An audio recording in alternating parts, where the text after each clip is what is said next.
Alhamdulillah, kita bersyukur kepada Allah Subhanahu wa taala. Pada hari ini kita berkumpul di Masjid Al-Ukhuwah di Balai Kota Bandung untuk mengkaji buku wasiat perpisahan. Itu sebuah hadis Nabi sallallahu alaihi wasallam yang memberikan wasiat kepada para sahabat radhiyallahu anhum ajma'in dan juga kepada kita semuanya. Mudah-mudahan kajian kita ini bermanfaat buat saya, buat antum, dan juga menambah ilmu kita, menambah iman kita. Dan juga dengan kajian ini mudah-mudahan kita bertambah kuat berpegang kepada sunnah Nabi sallallahu alaihi wasallam. Karena nikmat diberikan hidayah di atas sunnah merupakan nikmat yang paling besar yang Allah karuniakan kepada kita setelah Allah memberikan karunia hidayah di atas Islam. Dan antara sunnah dengan Islam nggak bisa dipisahkan. Sunnah dengan Islam nggak bisa dipisahkan. Kalau itu kata Imam Al-Barbahari, al-Islamu huwa sunnah was sunnatu hiyal Islam. Islam itulah sunnah dan sunnah itulah Islam. Artinya orang yang mengatakan dirinya sebagai seorang muslim, dia wajib berpegang kepada sunnah Nabi sallallahu alaihi wasallam. Dia wajib belajar tentang sunnah Nabi sallallahu alaihi wasallam, dan dia wajib melaksanakan sunnah-sunnah Nabi sallallahu alaihi wasallam dan mendakwahkan kepada keluarganya, dan bagi yang mampu mendakwakan kepada kaum muslimin dan muslimat yang lainnya. Sebab sunnah ini harus tegak. Kalau sunnah ini tegak, maka kita mendapatkan rahmat dan barakah dari Allah Subhanahu wa taala. Ikhwani fiddin, azakumullah. Untuk memperjuangkan sunnah ini memang berat, tapi wajib kita perjuangkan agar sunnah ini tegak di muka bumi. Sebab sunnah ini dengan kita berpegang kepada Islam dan sunnah akan membawa kepada keselamatan. Sebagaimana dikatakan oleh Imam Malik rahimahullah, as-sunnah mithlu safinati Nuh, man raqibaha naja wa man takhallafa anha ghariqa. Sunnah ini seperti perahunya Nabi Nuh.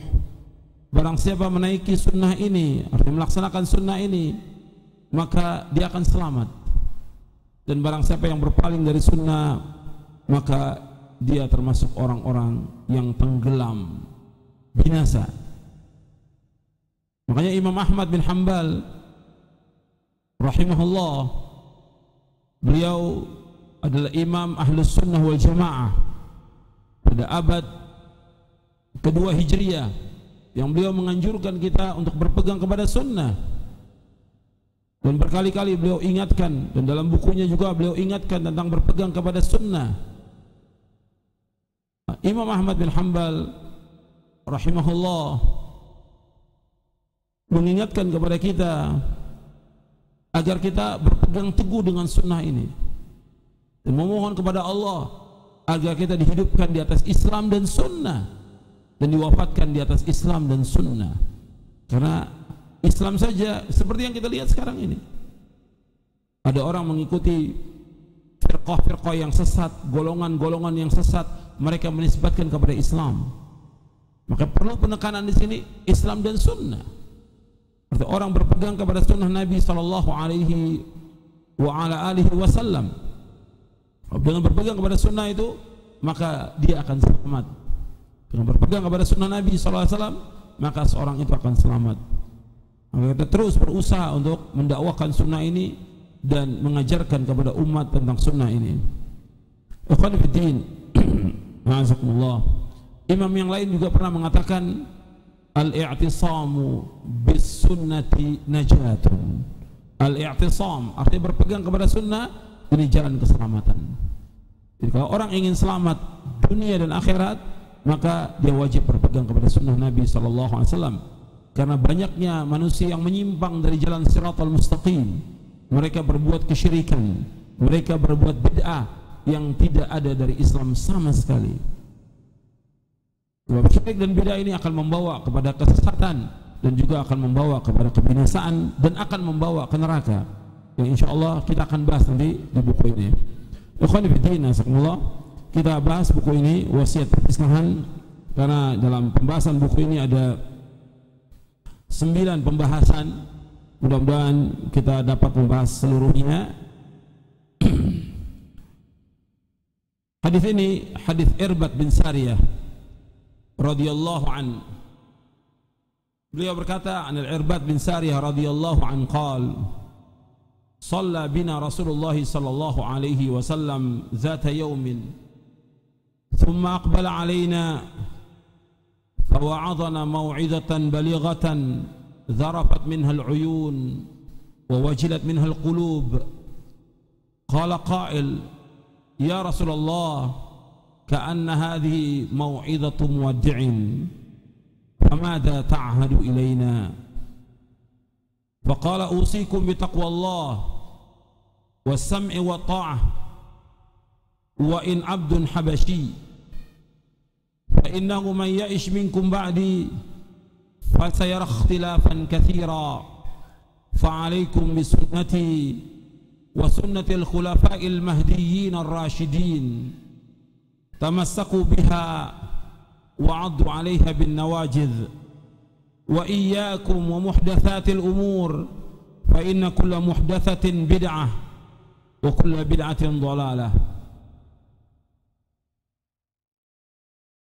Dari Irbad bin Sariyah radhiyallahu anhu, ia berkata, suatu hari Rasulullah SAW pernah salat bersama kami, kemudian beliau menghadap kepada kami lalu memberikan nasihat kepada kami dengan nasihat yang membekas pada jiwa, yang menjadikan air mata berlinang dan membuat hati kami menjadi takut.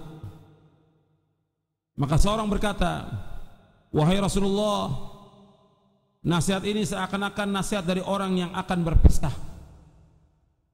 Maka apakah yang kau wasiatkan kepada kami? Maka Rasulullah SAW bersabda, aku wasiatkan kepada kalian untuk tetap dan selalu bertakwa kepada Allah Subhanahu wa taala, mendengar dan taat kepada ulil amri, walaupun yang memerintah kalian adalah seorang budak dari Habasyah.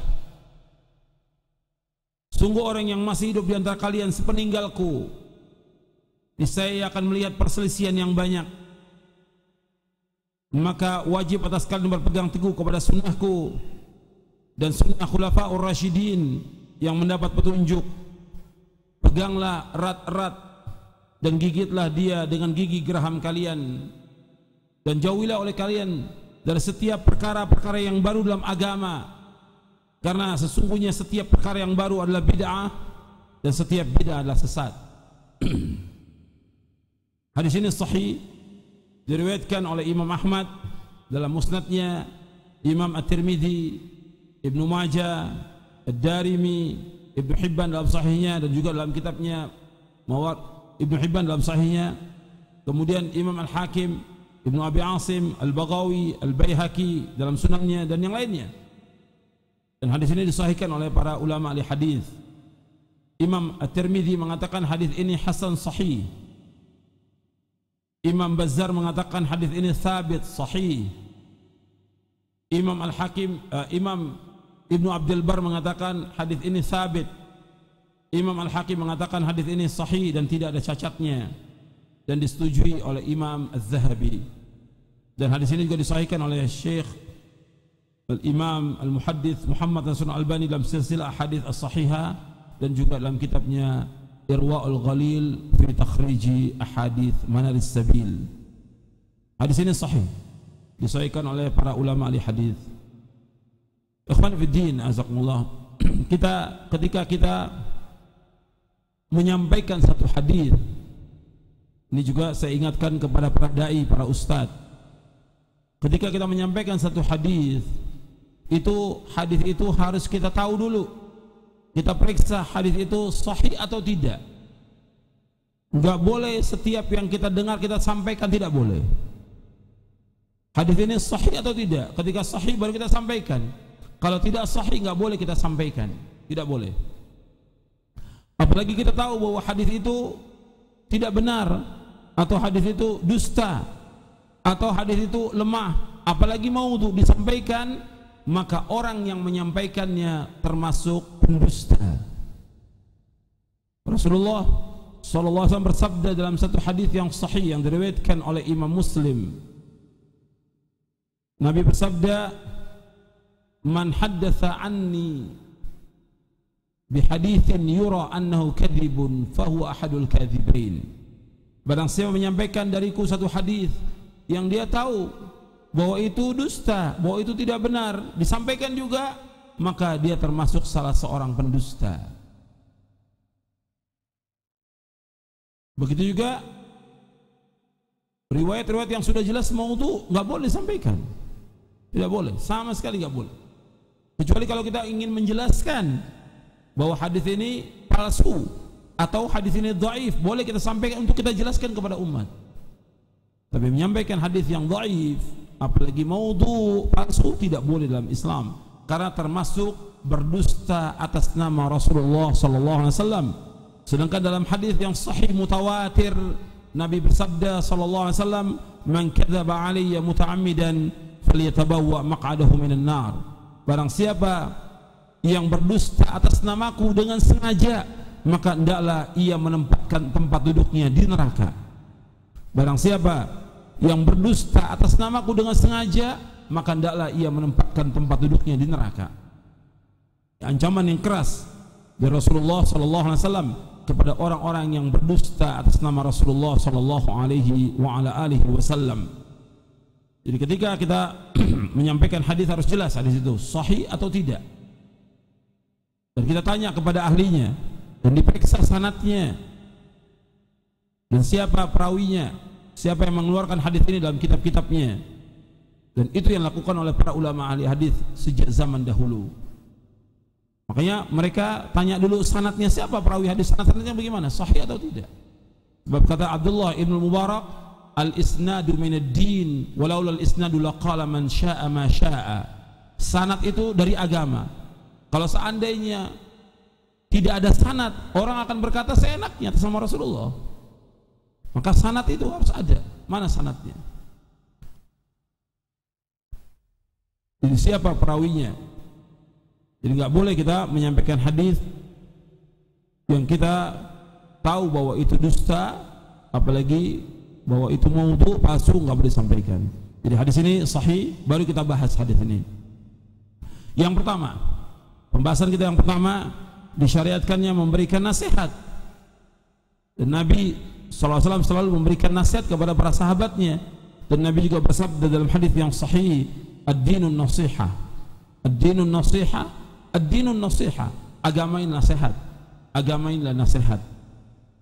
Dan kita selalu memberikan nasihat kepada kaum muslimin dengan cara yang baik agar mereka kembali ke jalan yang hak. Sebab agama ini nasihat. Dan Allah Subhanahu wa taala menyebutkan di dalam Al-Qur'an bahwa Allah selalu memberikan nasihat kepada umat ini dan memberikan wasiat kepada mereka. Walaqad wassayna alladhina utul kitaba min qablikum wa iyyakum an ittaqullah. Dan sungguh Allah telah memberikan nasihat dan wasiat kepada orang-orang sebelum kamu dan juga kepada kamu semuanya agar kamu bertakwa kepada Allah. Yang nanti kita akan bahas pada poin selanjutnya tentang takwa kepada Allah. Jadi kalau orang memberikan nasihat, nasihat yang baik, itu nasihat agar mereka kembali kepada Islam yang benar. Itu nasihat yang terbaik. Jadi nasihat yang terbaik yang kita berikan nasihat kepada manusia ini, yaitu agar mereka ingat kepada Allah, agar mereka beribadah kepada Allah, agar mereka mentauhidkan Allah, menjauhkan segala macam perbuatan syirik, agar mereka melaksanakan sunnah, menjauhkan bid'ah dan yang lainnya dari wasiat-wasiat yang baik dan nasihat-nasihat yang baik yang selalu diwasiatkan oleh para ulama. Agama nasihat dan kita memberikan nasihat dengan cara yang baik. Dan agama Islam adalah agama nasihat. Kalau ada orang meminta nasihat kepada kita, kita berikan nasihat. Dan nasihat yang baik, wasiat yang baik agar manusia ini bertakwa kepada Allah. Di antara hak muslim dengan muslim lainnya Nabi menyebutkan, antum lihat di halaman 14, hakul muslim alal muslim sittun. Qila ma hunna ya Rasulullah? Qala idza laqitahu fasallim alaihi, wa idza da'aka fa'ajibhu, wa idza stansahaka fansah lahu, wa idza atasa fahmidallah fashammidhu, wa idza marida fa'udhu, wa idza mata fattabi'hu. Rasulullah SAW bersabda, hak seorang muslim dengan muslim lainnya ada 6. Ditanyakan apa yang 6 tersebut, wahai Rasulullah? Beliau menjawab, jika engkau bertemu dengannya, engkau ucapkan salam, mengucapkan assalamualaikum. Yang kedua, jika dia mengundangmu, maka engkau penuhi undangannya. Yang ketiga, jika ia minta nasihat kepadamu, nasihatilah dia. Ini yang menjadi syahid dalam bab ini, yaitu tentang nasihat. Kalau dia minta nasihat, nasihati dengan cara yang baik. Yang keempat, jika ia bersin mengucapkan alhamdulillah, maka doakan dia dengan kita menjawabnya yarhamukallah.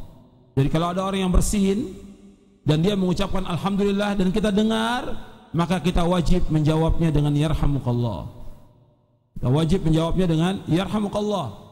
Sebagian ulama mengatakan wajib, sebagian mengatakan sunnah muakkadah.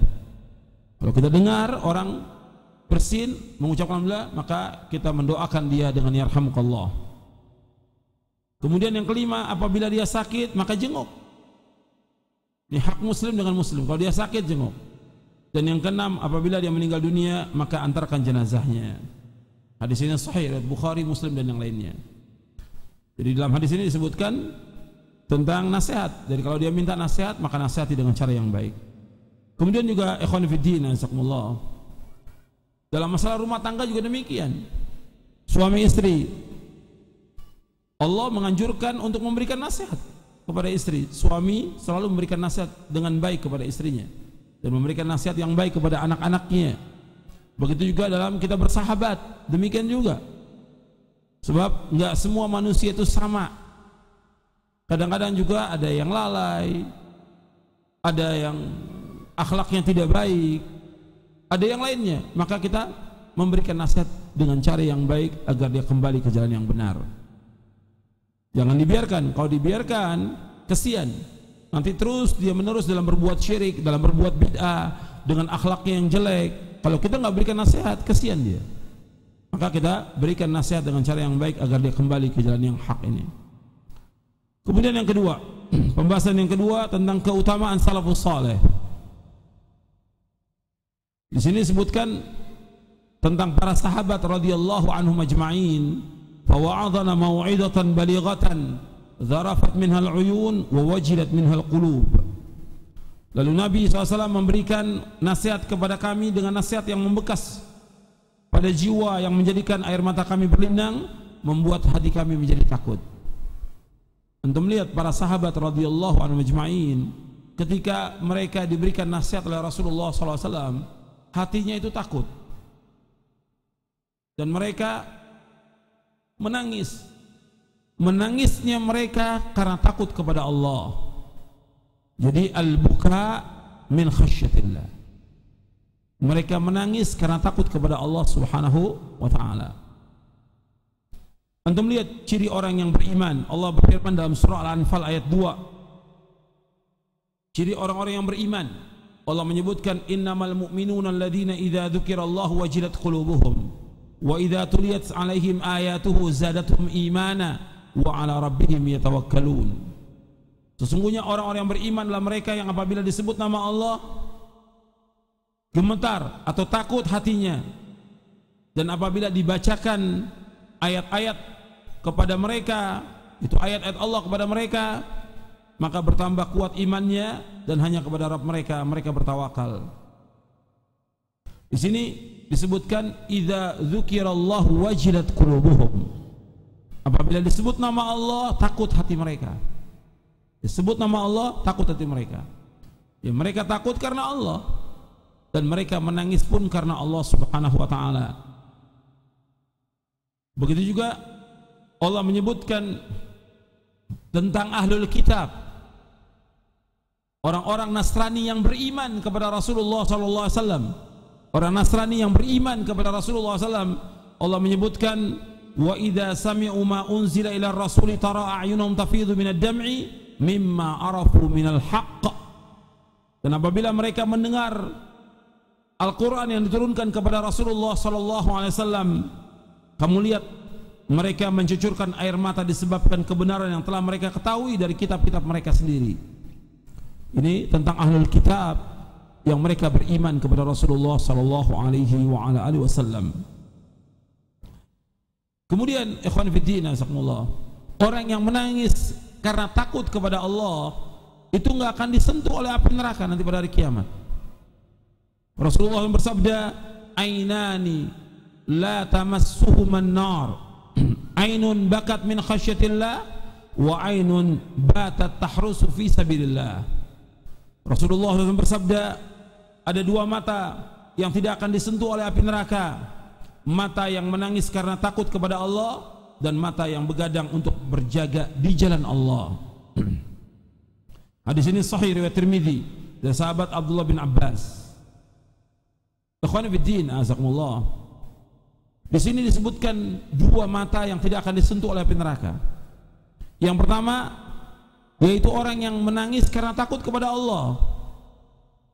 Ingat, menangis karena takut kepada Allah dan bukan dibuat-buat. Umpamanya dia berzikir di tengah malam sendirian, dia menangis, bukan dibuat-buat.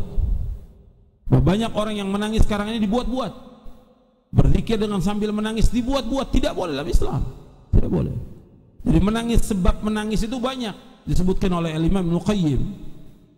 Ada yang menangis karena gembira, ada yang menangis karena kehilangan sesuatu, ada yang menangis karena musibah, ada yang menangis karena takut kepada Allah, ada yang menangis karena yang lainnya. Banyak sekali sebab-sebab menangis itu.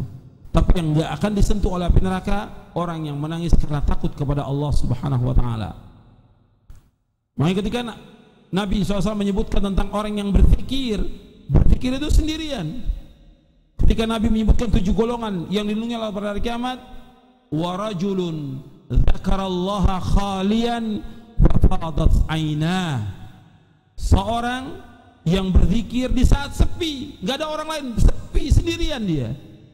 Berzikir dia kepada Allah, fafadat ainah, menangis air matanya. Dia menangis, mengalir air matanya. Hadis ini sahih riwayat Bukhari dan Muslim dan yang lainnya. Ketika menjelaskan, Nabi menjelaskan tentang 7 golongan yang dilindungi oleh Allah pada hari kiamat, yang tidak ada naungan kecuali naungan Allah Subhanahu wa ta'ala. Yang kedua yaitu mata yang menangis karena mata yang begadang, dia berjaga di pos perbatasan antara kaum mukminin dengan kafirin, perbatasan antara tempat Islam dengan tempat orang kafir. Dia berjaga, khawatir orang-orang kafir ini menyerang kaum muslimin. Nah, dia berjaga, begadang, maka mata ini tidak akan disentuh oleh api neraka. Di begadangnya dia untuk menjaga keselamatan kaum muslimin, dan ini bermanfaat untuk Islam dan kaum muslimin. Jadi para sahabat, kita kembali, para sahabat radhiyallahu anhum majma'in adalah orang-orang yang baik hatinya, takut hatinya kepada Allah, dan ketika mendengar nasihat dia menangis karena takut kepada Allah Subhanahu wa ta'ala. Makanya disebutkan oleh Abdullah bin Mas'ud, kita kalau ingin mencontoh, ingin meniru, ingin meneladani, yang kita teladani adalah para sahabat Rasulullah sallallahu alaihi wasallam. Abdullah bin Mas'ud radhiyallahu an berkata tentang para sahabat Rasulullah sallallahu alaihi wasallam, "Man kana minkum muta'assiyan falyata'assa bi ashabi Muhammadin sallallahu alaihi wasallam fa innahum kanu abarra hadhil ummati quluban wa a'maqaha ilman wa aqallaha takallufan wa aqwama hadiyan wa ahsana halan qauman ikhtarahumullah ta'ala li suhbati nabiyhi fa'rifu lahum fadlahum wattabi'uhum fi atharihim fa innahum kanu 'alal hudal mustaqim."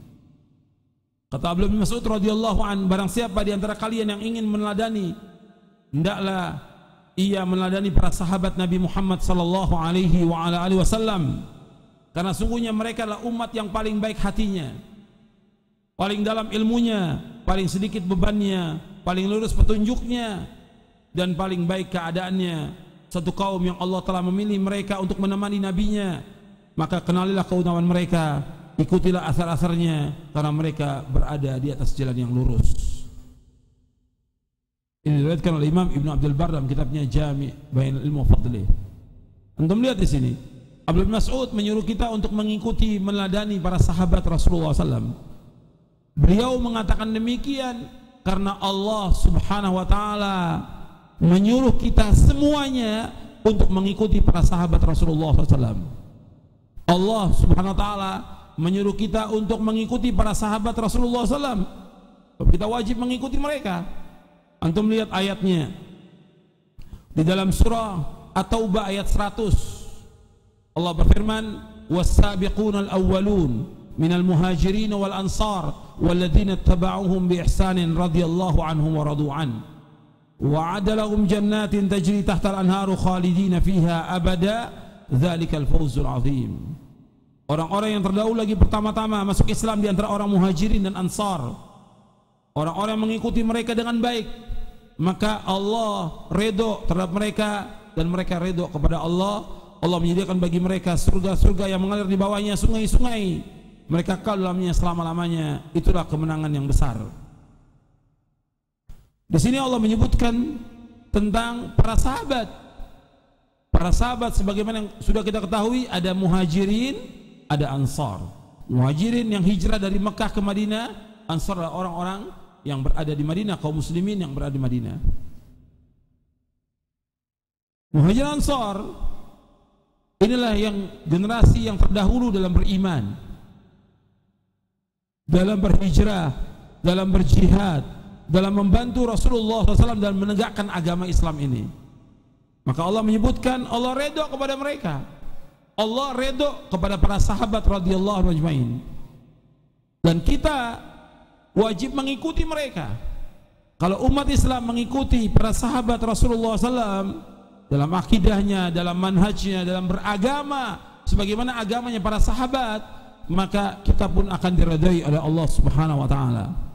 Kemudian Allah menjamin dengan surga karena para sahabat radhiyallahu anhum ajma'in, mereka semuanya dijamin dengan surga.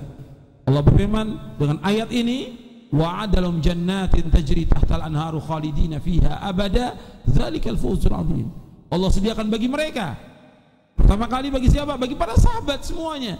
Allah sediakan bagi mereka surga-surga yang mengalir di bawahnya sungai-sungai, mereka kekal di dalamnya selama-lamanya, dan itulah kemenangan yang besar. Maka kita yang mengikuti mereka, kalau kita ingin masuk jannah, masuk surga, kita wajib mengikuti para sahabat radhiyallahu anhum ajma'in. Kemudian ikhwan fillah azakumullah, Ibnu Mas'ud menjelaskan di sini tentang kenapa kita wajib mengikuti para sahabat. Disebutkan 5 oleh Ibnu Mas'ud di sini. Yang pertama disebutkan mereka adalah orang yang paling baik hatinya.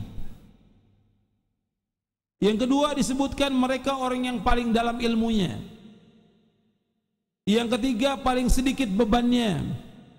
Yang keempat paling lurus petunjuknya. Dan yang kelima paling baik keadaannya. Ini para sahabat. Kemudian dijelaskan lagi, mereka adalah orang-orang yang dipilih oleh Allah untuk menemani nabinya sallallahu alaihi wasallam dan untuk menegakkan agamanya. Maka kenali keutamaan mereka dan ikuti jejak mereka. Sesungguhnya mereka berada di atas jalan yang lurus. Disebutkan di sini 5. Yang pertama paling baik hatinya. Ukuran baik dan tidaknya, yang pertama kali hati. Mereka yang pertama kali beriman kepada Allah SWT dan kepada Rasulnya SAW. Ada orang yang beriman dengan lisannya, tetapi hatinya nggak beriman.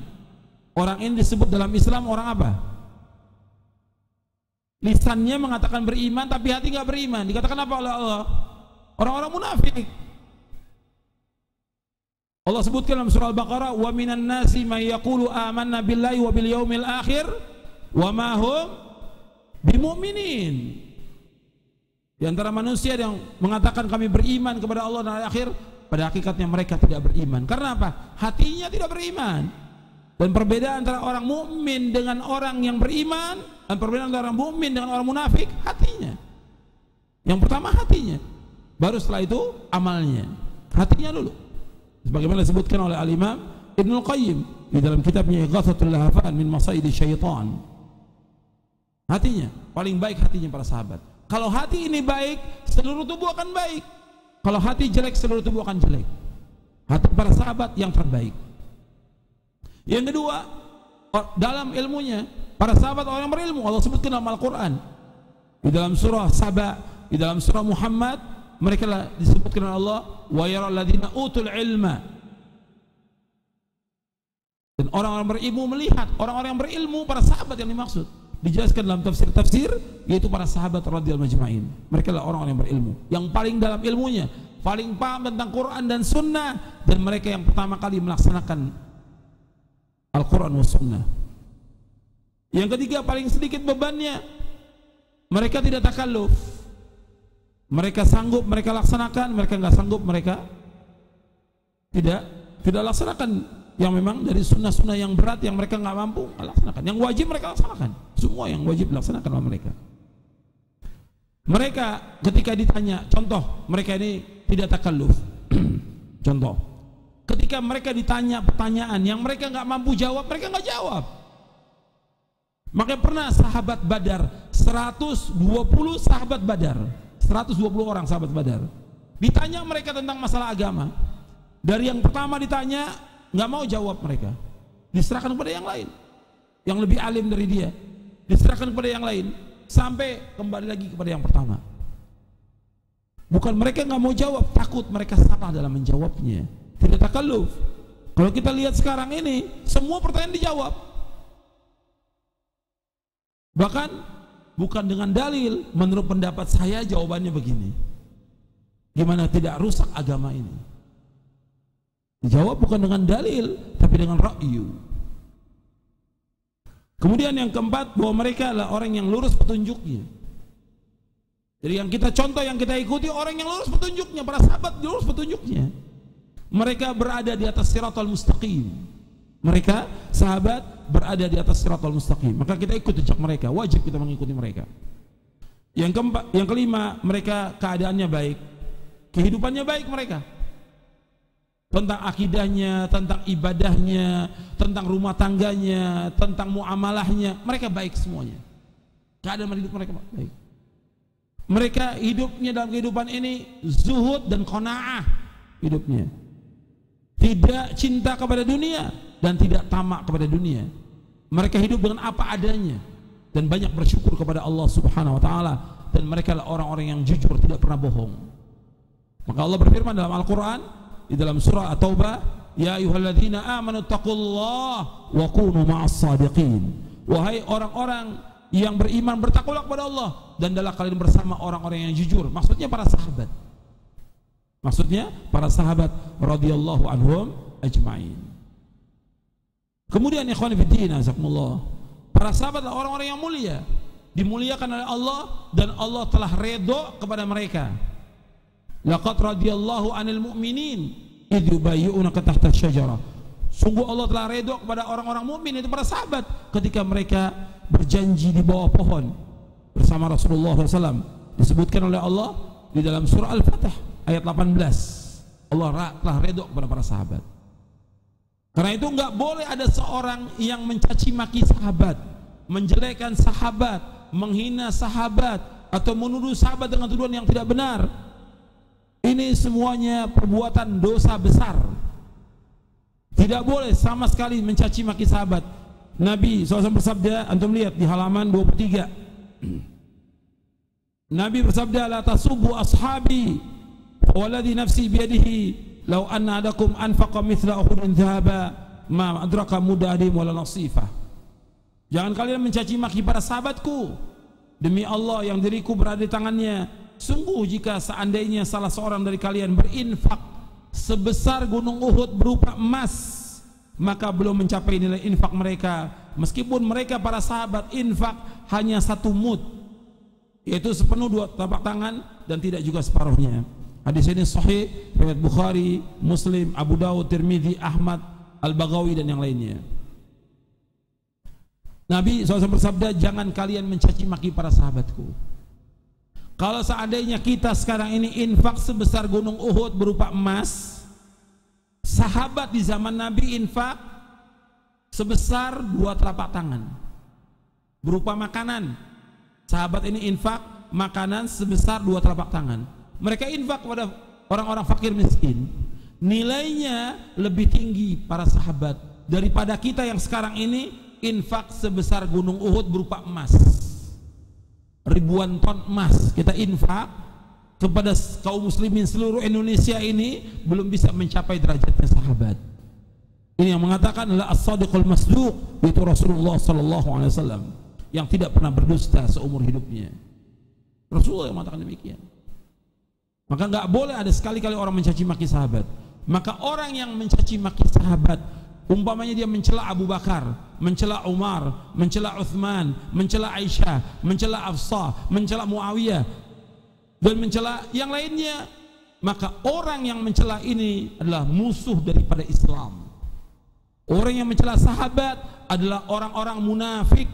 Orang yang mencela sahabat adalah orang-orang zindiq, karena mereka tujuannya mencela sahabat untuk menghancurkan agama Islam ini. Karena agama Syiah dibuat oleh orang Yahudi, Abdullah bin Sabah laknatullah alaih.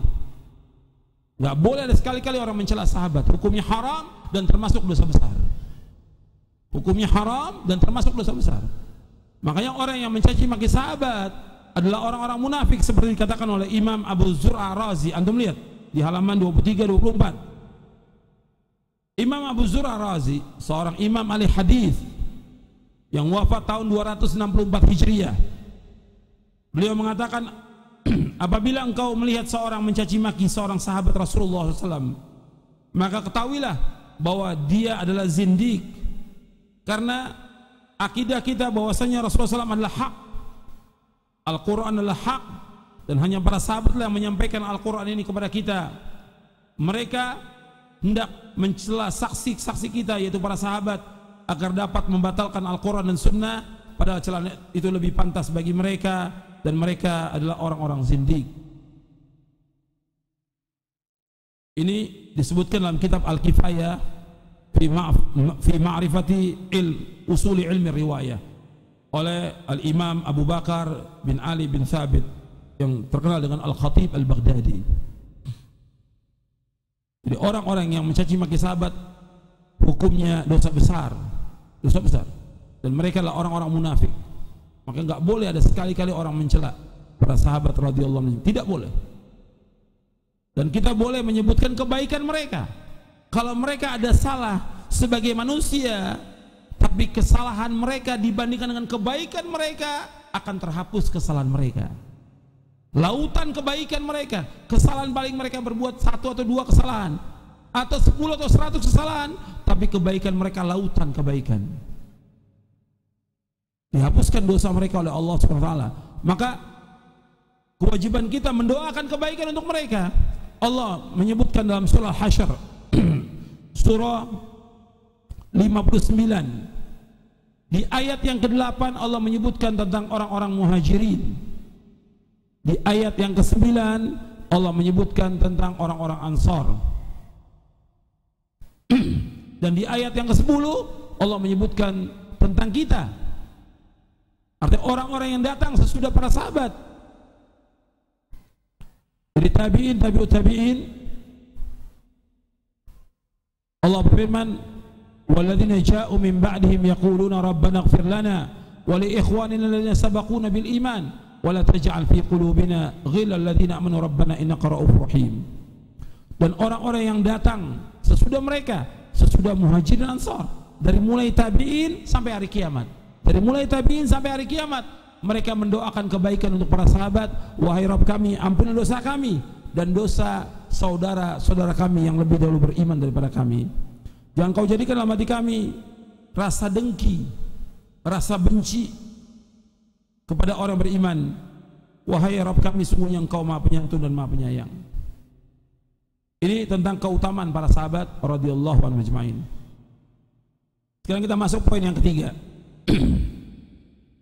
Usikum bitaqwallah. Nabi berwasiat, aku wasiatkan kalian untuk takwa kepada Allah Subhanahu wa taala.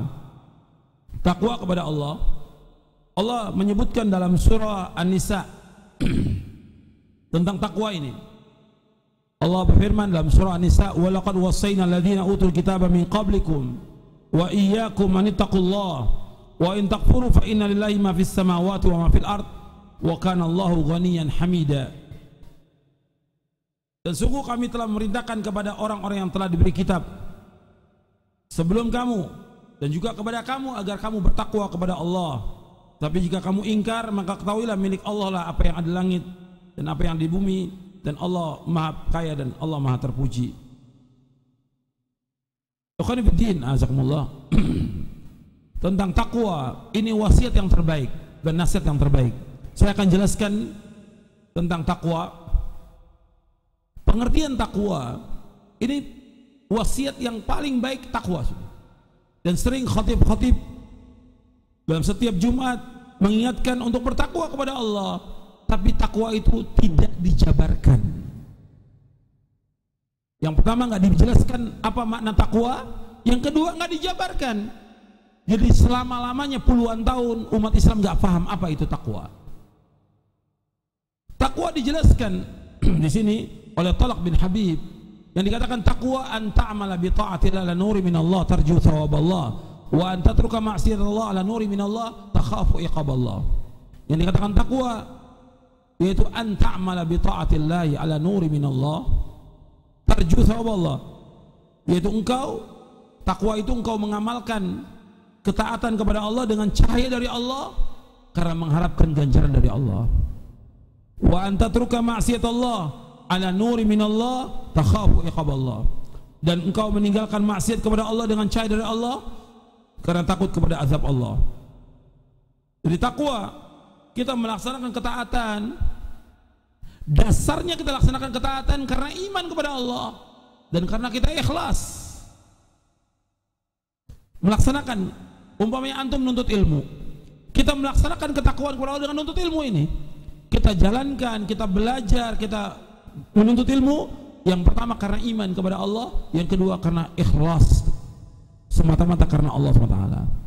Kemudian kita meninggalkan perbuatan dosa dan maksiat, kita meninggalkan perbuatan khamar, zina dan yang lainnya karena iman kepada Allah dan takut kepada azab Allah Subhanahu wa taala. Makanya Nabi menyebutkan dua, iman dan mengharapkan ganjaran. Seperti tentang puasa, man shoma ramadhana imanan wa ihtisaban ghufira lahu ma taqaddama min dhanbi. Barang siapa yang puasa Ramadan karena iman dan mengharapkan ganjaran, maka dihapuskan dosa-dosa yang telah lalu. Hadis sahih Bukhari dan Muslim. Iman dan ikhlas karena Allah Subhanahu wa taala, kemudian mengharapkan ganjaran. Sekarang saya jelaskan tentang takwa ini. Ikhwan fillah, azakumullah. Masalah takwa ini masalah yang harus dijabarkan kepada kaum muslimin. Kalau disebutkan takwa, sering diartikan dengan melaksanakan perintah Allah, menjauhkan larangannya. Melaksanakan perintah Allah, menjauhkan, ini betul, kalimat ini betul. Tapi nggak dijabarkan. Melaksanakan perintah Allah seperti apa? Mentauhidkan Allah, mentauhidkan Allah, beribadah dengan ikhlas semata-mata karena Allah. Kemudian menjauhkan larangannya, yaitu menjauhkan syirik yang paling besar. Jadi kalau takwa, melaksanakan perintah Allah yang paling besar adalah mentauhidkan Allah. Dan tujuan Allah menciptakan makhluk ini agar mereka beribadah kepada Allah. Wa ma khalaqtul jinna wal insa illa liya'budun. Tidak aku ciptakan jin dan manusia untuk beribadah kepadaku. Yang pertama itu. Jadi ajak masyarakat ini untuk mentauhidkan Allah, menjauhkan segala macam perbuatan syirik, meninggalkan semua kesyirikan, seperti datang ke dukun, percaya kepada jimat-jimat, datang ke kubur-kubur wali, minta kepada mereka. Ini semua syirik dalam Islam. Semuanya syirik dalam Islam. Jelaskan kepada umat agar umat ini paham bahwa itu syirik. Datang ke dukun, orang yang datang ke dukun sholatnya nggak akan diterima selama 40 malam. Datang ke kubur-kubur wali atau kubur habib atau kubur kiai atau kubur ajengan, dia minta di sana, ini syirkun akbar, syirik yang paling besar. Tidak boleh ada orang yang datang ke kubur-kubur untuk minta sesuatu. Dia kalau berdoa meminta hanya kepada Allah, tidak boleh kepada yang lain. Allah menyuruh kita untuk berdoa hanya kepada Allah. Wa qala rabbukum ud'uni astajib lakum innal ladzina yastakbiruna an ibadati sayadkhuluna jahannama dakhirin. Allah berfirman dalam surah Ghafir, surah Al-Mu'min ayat 60, hendaknya kalian wa qala rabbukum ud'uni astajib. Rabb kalian berkata, berdoalah kalian kepadaku. Jadi berdoa kepada Allah saja, tidak boleh kepada yang lain. Maka Allah akan kabulkan doa-doa kalian. Sesungguhnya orang-orang yang sombong dari beribadah kepadaku, mereka akan masuk neraka jahanam dalam keadaan terhina. Jadi harus kita mentauhidkan Allah, berdoa hanya kepada Allah, menyembelih karena Allah, bernazar karena Allah sesuai dengan syariat Allah, tawakal kepada Allah, bertaubat hanya kepada Allah, dan yang lainnya. Seluruh bentuk ibadah wajib ditujukan hanya kepada Allah saja. Qul inna salati wa nusuki wa mahyaya wa mamati lillahi rabbil alamin la syarika lahu wa bidzalika umirtu wa ana awwalul muslimin. Allah berfirman dalam surah Al-An'am, sesungguhnya salatku, penyembelihanku, hidupku dan matiku semata-mata karena Allah Rabbul Alamin, tidak ada sekutu bagi Allah. Demikian aku diperintah dan aku yang pertama Islam.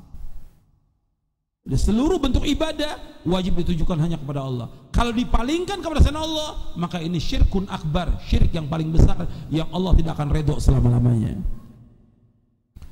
Makanya harus jelaskan. Dan dosa syirik, dosa yang paling besar, kezaliman yang paling besar, maksiat yang paling besar, kemungkaran yang paling mungkar di muka bumi ini, syirik. Nah, jelaskan bahwa orang berbuat syirik dengan mendatangi dukun, datang ke kubur-kubur tentu minta sesuatu, atau kepada batu, atau datang ke Nyai Roro Kidul minta di sana, ini syirkun akbar, perbuatan syirik yang paling besar. Kalau dia tidak taubat sampai akhir hayatnya, maka nggak akan diampuni dosanya oleh Allah Subhanahu wa taala. Dan haram bagi mereka surga. Orang yang berbuat syirik haram bagi mereka surga. Allah sebutkan dalam surah Al-Maidah ayat 72, innahu may yusyrik billahi faqad haramallahu alaihi al-jannah wa ma'wahu an-nar wa ma lidh-dhalimin min ansar. Dalam surah Al-Maidah ayat 72 Allah sebutkan, sesungguhnya orang berbuat syirik kepada Allah, diharamkan baginya surga, tempat tinggal neraka, dan orang-orang yang zalim tidak ada penolong. Berbuat syirik ini kezaliman yang paling besar. Berbuat syirik kepada Allah, kezaliman yang paling besar. Allah menyebutkan tentang nasihat Luqman kepada anaknya. Apa nasihat Luqman kepada anak yang pertama kali? Ya bunayya la tusyrik billah inna syirka la dzulmun adzim. Wahai anakku, jangan kau berbuat syirik. Syirik itu adalah kezaliman yang amat besar. Maka ini yang harus dijabarkan pertama kali, tentang makna takwa, mentauhidkan Allah, menjauhkan syirik. Kemudian yang kedua, tentang takwa. Takwa melaksanakan perintah Allah yang terbesar setelah Allah menyuruh kita untuk mentauhidkan Allah apa? Berbuat baik kepada kedua orang tua.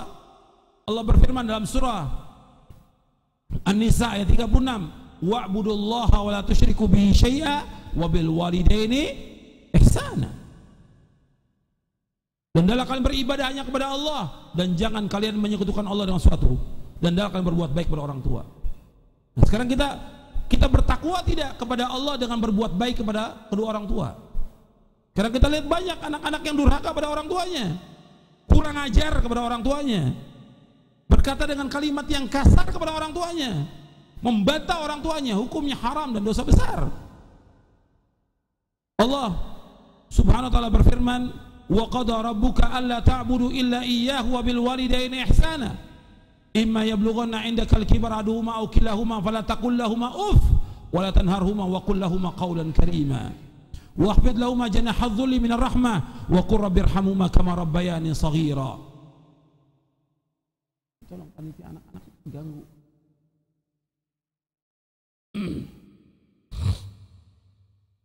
Allah berfirman dalam surah Al-Isra, Bani Israel ayat 7, surah 17 ayat 23 24. Allah berfirman, dan Allah telah mewajibkan tidak boleh kalian beribadah melainkan hanya kepada Allah saja, dan berbuat baik kepada orang tua. Kalau kedua orang tua kalian sudah lanjut usia, berada di sisi kalian, maka jangan kalian berkata uff, jangan berkata ah, jangan berkata membantah, tidak boleh. Kemudian walatan haruma, jangan menengking, jangan menghentak orang tua.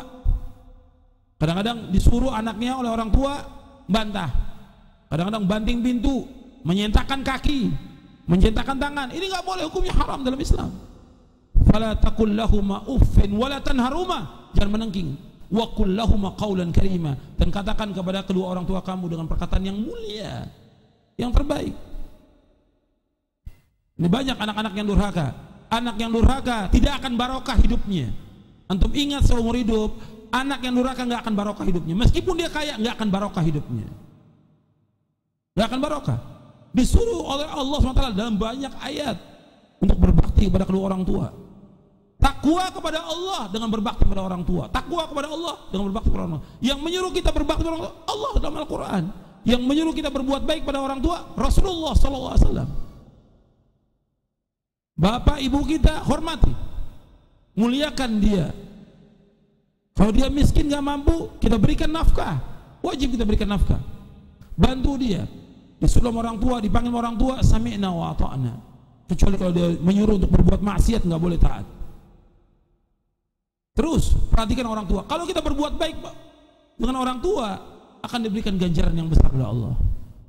Kalau kita berbuat baik kepada sanak kerabat saja, akan dilimpahkan rezeki kita, dipanjangkan umur. Itu kepada sanak kerabat, apalagi kepada orang tua. Lebih lagi Allah akan berikan rezeki kepada kita. Allah luaskan rezeki kita, Allah mudahkan semua urusan kita. Makanya ada seorang yang pernah berbuat dosa, sahabat ditanya, saya berbuat dosa besar yang banyak sekali, apa yang harus lakukan? Bertaubat kepada Allah, berbakti kepada orang tua. Bertaubat kepada Allah, berbakti kepada orang tua. Sahabat yang bertanya, kenapa engkau menganjurkan berbakti orang tua? Enggak ada perbuatan baik yang paling besar ganjarannya melainkan berbuat baik pada orang tua.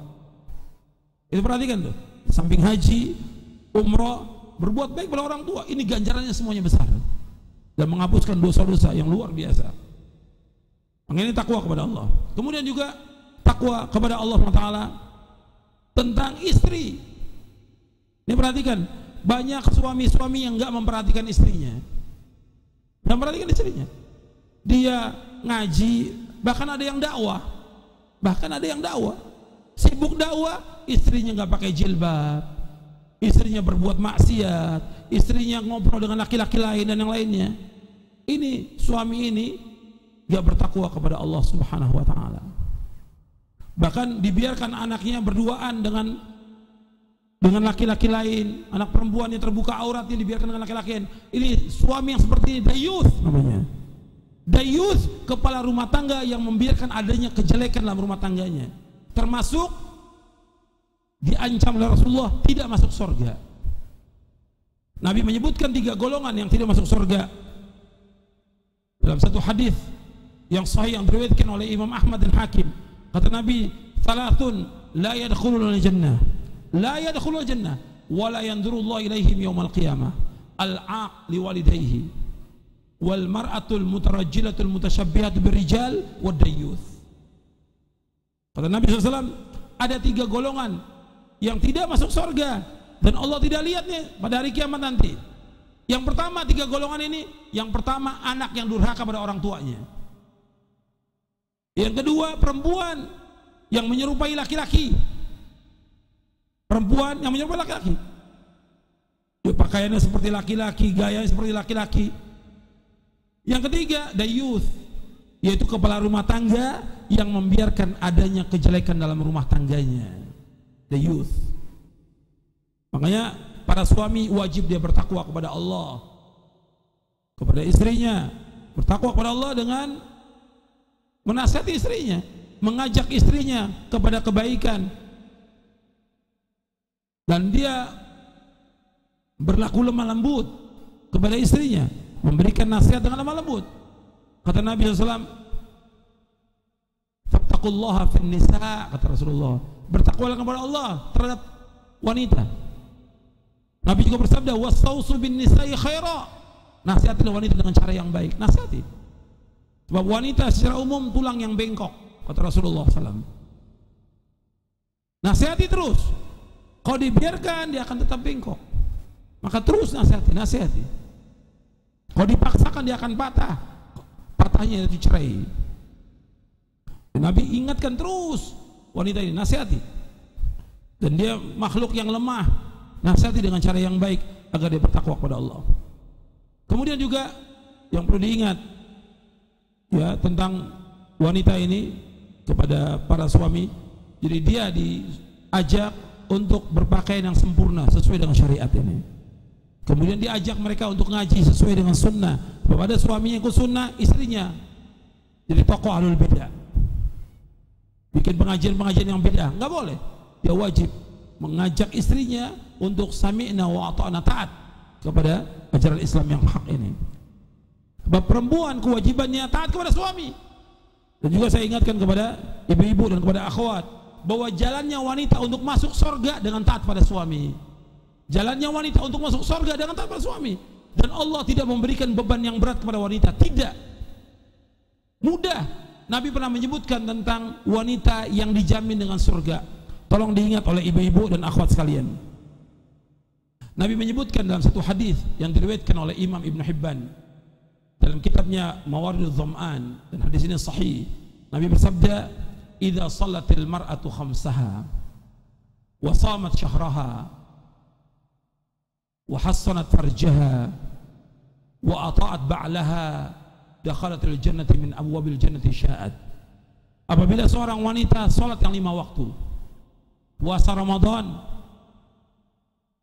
kemudian dia menjaga kehormatannya dan dia taat kepada suaminya, maka dia masuk surga dari pintu surga mana saja yang dia kehendaki. 4 Nabi sebutkan, salat 5 waktu, puasa Ramadan, kemudian menjaga kehormatan, jaga tuh jilbabnya, hijabnya, jaga dengan sempurna. Yang keempat, taat pada suaminya, maka dia akan masuk surga dari surga mana yang dia kehendaki. Ini kabar gembira untuk para wanita, taat pada suami. Dengan taat pada suami, maka dia akan masuk surga. Kemudian yang lain lagi tentang masalah ketakwaan kepada Allah.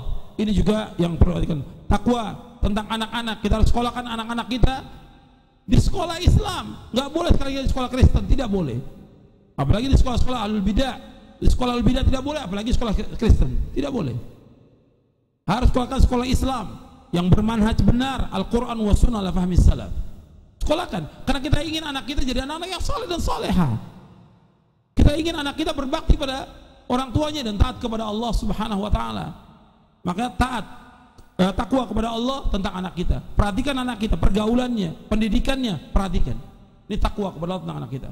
Kemudian takwa kepada Allah tentang sanak kerabat, perhatikan sanak kerabat kita. Ada yang susah, miskin, bantu. Kita disuruh untuk silaturahim, nggak boleh memutuskan silaturahim, tidak boleh selama-lamanya. Orang yang memutuskan tali silaturahmi dengan saudaranya, dengan kerabatnya, maka dia tidak masuk surga, kata Rasulullah. La yadkhulul jannata qati, tidak akan masuk surga orang yang memutuskan silaturahim. Kemudian takwa kepada Allah tentang tetangga kita. Tetangga kita wajib kita berbuat baik kepada tetangga. Takwa kepada Allah tentang tetangga. Kemudian juga takwa kepada Allah tentang hubungan kita. Ini perhatikan, tolong diperhatikan oleh ikhwan sekalian. Hubungan muamalah kita harus jujur dan benar.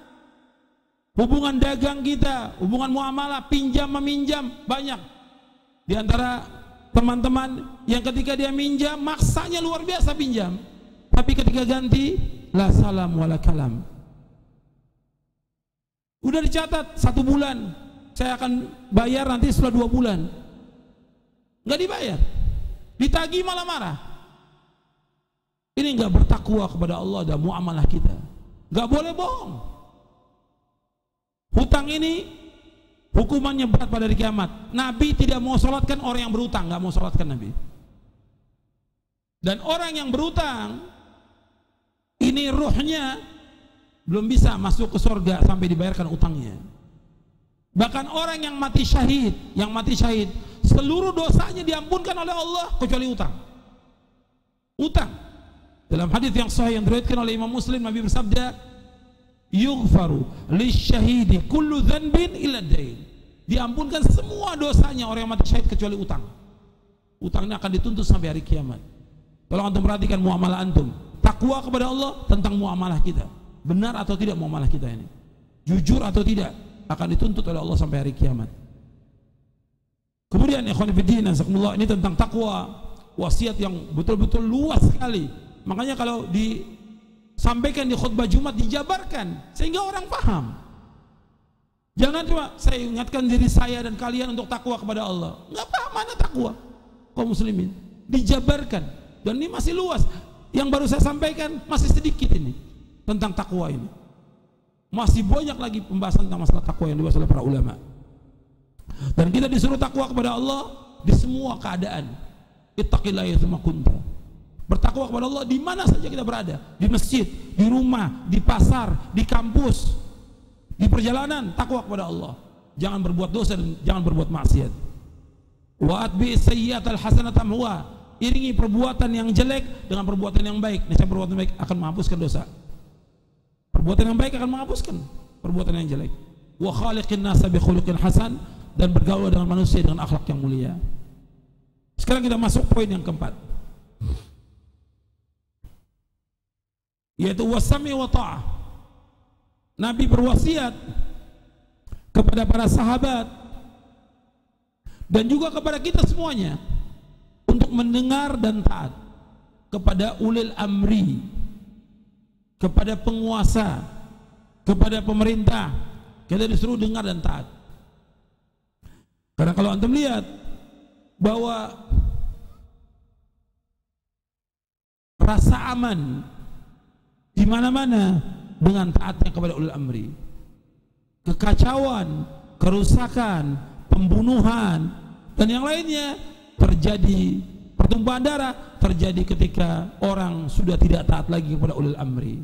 Seperti yang kita lihat di mana-mana. Maka Nabi sudah ingatkan, jalan selamat itu dengan mendengar dan taat kepada ulil amri. Wasami wa ta'ah. Allah berfirman, ya ayyuhalladzina amanu atiiullaha wa atiiur rasul wa ulil amri minkum. Wahai orang-orang beriman, taatlah kepada Allah, taatlah kepada Rasul dan ulil amri di antara kalian. Ya, taat kepada Allah dan taat kepada ulil amri. Taat kepada Allah, taat kepada Rasul dan taat kepada ulil amri. Ikhwan fillah, azakumullah. Selama ulil amri itu memerintahkan kita kebaikan, kewajiban kita untuk taat. Tapi ketika dia menyuruh untuk berbuat dosa, maksiat, nggak boleh taat. La ta'ata fi ma'siyatillah, innama ta'atu fil ma'ruf. Tidak ada taat dalam berbuat maksiat kepada Allah. Ketaatan itu hanya ada pada perbuatan yang ma'ruf. Hadis ini sahih, riwayat Bukhari, Muslim dan yang lainnya. Ikhwani fi din, azakumullah. Antum lihat penjelasan Imam Ibn Rajab. Beliau menyebutkan mendengar dan taat kepada pemimpin kaum muslimin, maka dalamnya terdapat kebahagiaan di dunia, dan dengannya seluruh kemaslahatan manusia di kehidupan mereka menjadi teratur dan bisa mereka gunakan untuk memenangkan agama dan taat kepada Rabb mereka. Seperti dikatakan oleh Ali bin Abi Thalib radhiyallahu an, sesungguhnya manusia tidak bisa diperbaiki kecuali oleh pemimpin. Apakah pemimpinnya orang yang baik atau orang yang jahat? Jika pemimpin itu jahat, orang mukmin beribadah kepada Rabbnya pada masa pemerintahannya, dan pemimpin yang jahat tersebut membawanya kepada ajalnya. Artinya kita wajib taat kepada ulil amri. Apakah ulil amrinya orang yang baik atau ulil amrinya orang yang zalim? Pemerintahnya adil atau zalim, kewajiban kita untuk taat.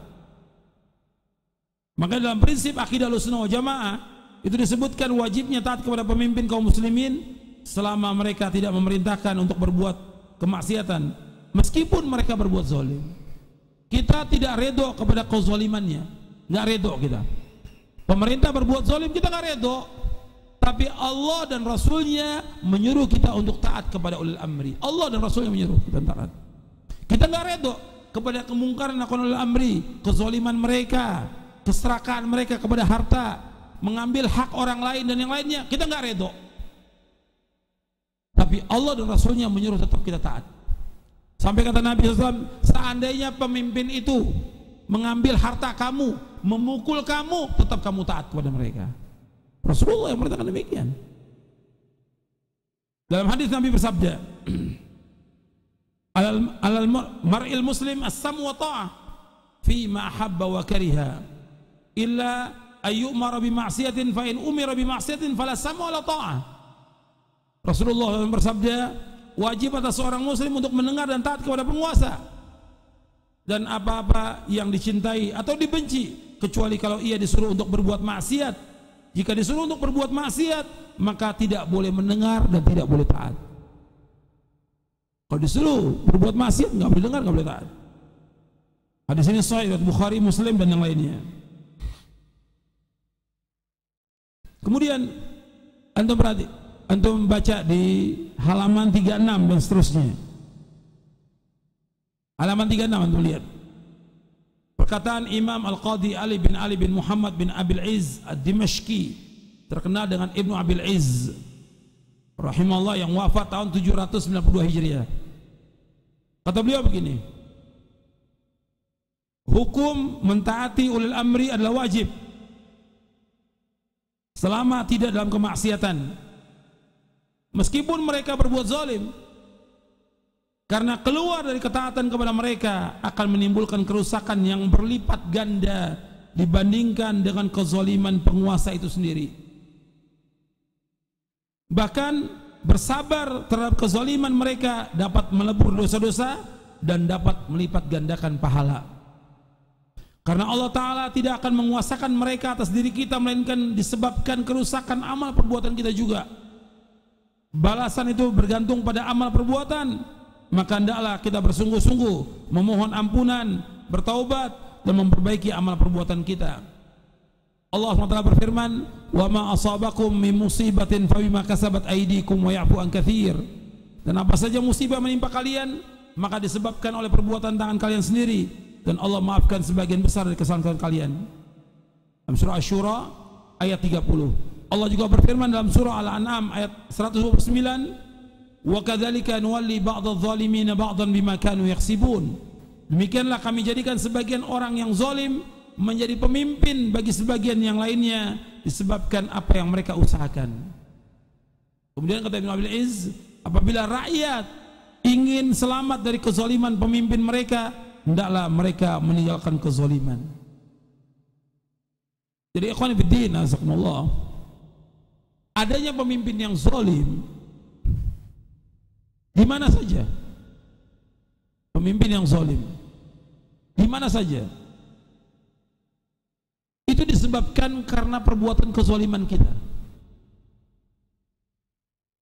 Adanya pemimpin yang tidak benar dalam memimpinnya, banyak kemungkaran yang dibiarkan oleh pemimpin. Karena apa? Karena dosa yang kita perbuat.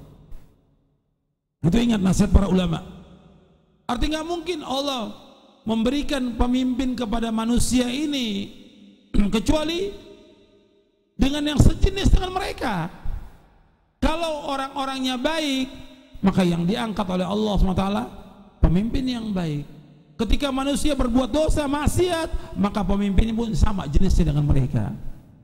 Kalau rakyatnya mengambil hak orang lain, menzolimi orang lain, utang tidak bayar, maka pemimpinnya pun yang demikian, yang zalim juga diangkat. Wa kadzalika nuwalli ba'dadh zalim ba'dhan bima kanu yaksibun.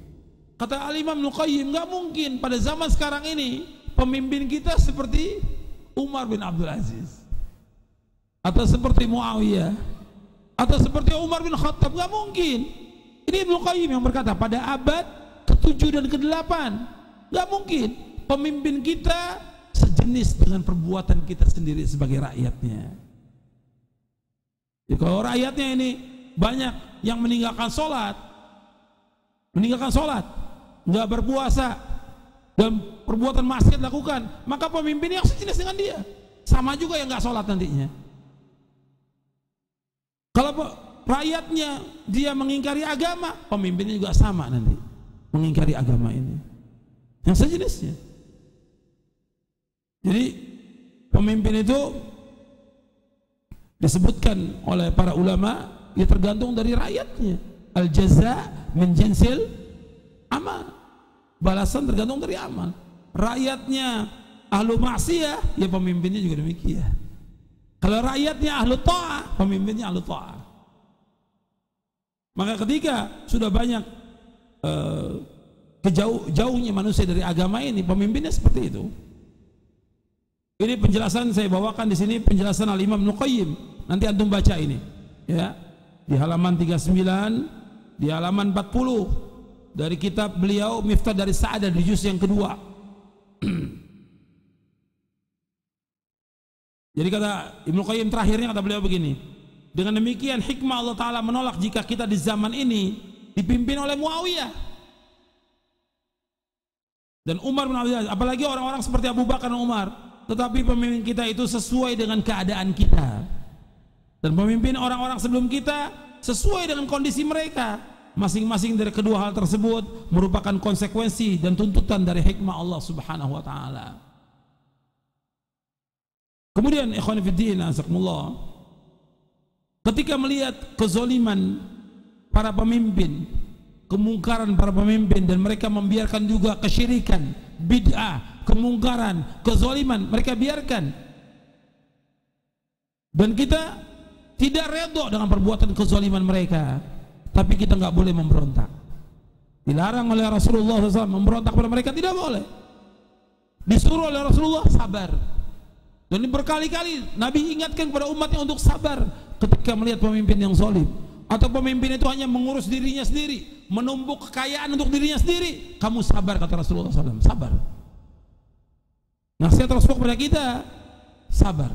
Makanya Nabi menyuruh kita untuk dengar dan taat kepada pemimpin, dan sabar terhadap kezaliman mereka. Maka yang terpenting bagi kita yaitu kita memperbaiki akidah kita, memperbaiki akidah keluarga kita. Kita banyak bertaubat kepada Allah dan melakukan amal-amal soleh yang akan bermanfaat untuk kita di akhir hari kiamat. Tapi membicarakan pemimpin kita nggak ada manfaatnya. Tiap hari dibuka aibnya pemimpin, tidak boleh dalam Islam, tidak boleh.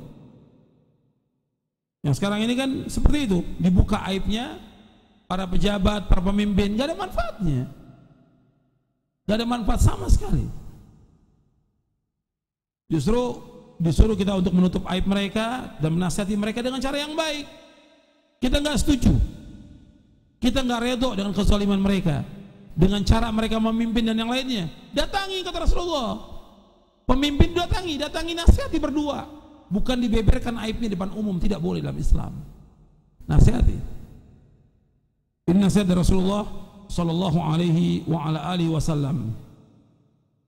Kemudian selanjutnya, ikhwan fillah, azakumullah, kalau umpamanya kita memberontak atau mengadakan demo kepada penguasa, nggak ada manfaatnya.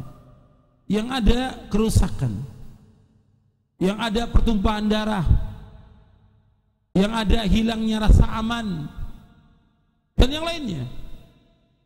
Makanya dilarang oleh Rasulullah memberontak pada penguasa, disuruh kita untuk sabar. Kemudian yang kelima, sekarang kita bahas yang kelima. Yang kelima, terjadinya perpecahan dan perselisihan di tengah kaum muslimin. Nabi sudah ingatkan akan terjadi perpecahan, akan terjadi perselisihan di tengah-tengah kaum muslimin dengan sabda beliau sallallahu alaihi wasallam, fa inna may ya'ish minkum ba'di fa yasara ikhtilafan katsira. Sungguh orang yang masih hidup di antara kalian sepeninggalku, maka ia akan melihat perselisihan yang banyak, perpecahan. Dan Nabi SAW sudah menyebutkan dalam hadis yang sahih bahwa umat Islam ini akan berpecah belah menjadi 73 golongan.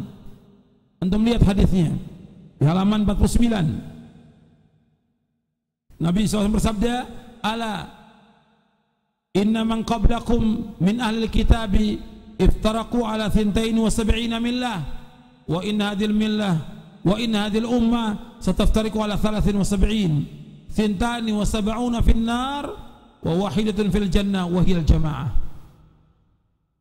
Rasulullah SAW bersabda, ketahuilah sesungguhnya orang-orang sebelum kalian dari ahlul kitab telah berpecah belah menjadi 72 golongan. Sesungguhnya umat Islam akan berpecah belah menjadi 73 golongan. 72 golongan tempatnya di neraka, dan hanya satu golongan yang di surga, yaitu al-jamaah. Hadis ini sahih, hadis ini hasan, diriwayatkan Imam Abu Daud, Ahmad, Al-Hakim dan yang lainnya. Nabi menyebutkan bahwa 72 dari umat Islam ini, dari golongan-golongan yang ada semuanya neraka. Semuanya masuk neraka. Satu yang masuk surga. Ya 73 umat Islam berpecah, 72 masuk neraka, satu yang masuk surga. Nabi bersabda, "Kulluhum finnar illa millatan wahidatan ma ana alaihi wa ashabi." 72 golongan itu semuanya masuk neraka kecuali satu. Dari 73 golongan, 72 masuk neraka, satu yang masuk surga, yaitu orang-orang yang mengikuti aku dan para sahabatku. Ikhwani fiddin, asakumullah. Ketika Nabi SAW menyebutkan akan terjadinya perpecahan, akan terjadinya perselisihan di tengah-tengah kaum muslimin, bukan berarti bahwa Nabi membenarkan adanya perpecahan, tidak. Bukan Nabi membenarkan adanya perselisihan, tidak. Bahkan Allah Subhanahu wa ta'ala mencela orang-orang yang berpecah belah dalam agama ini.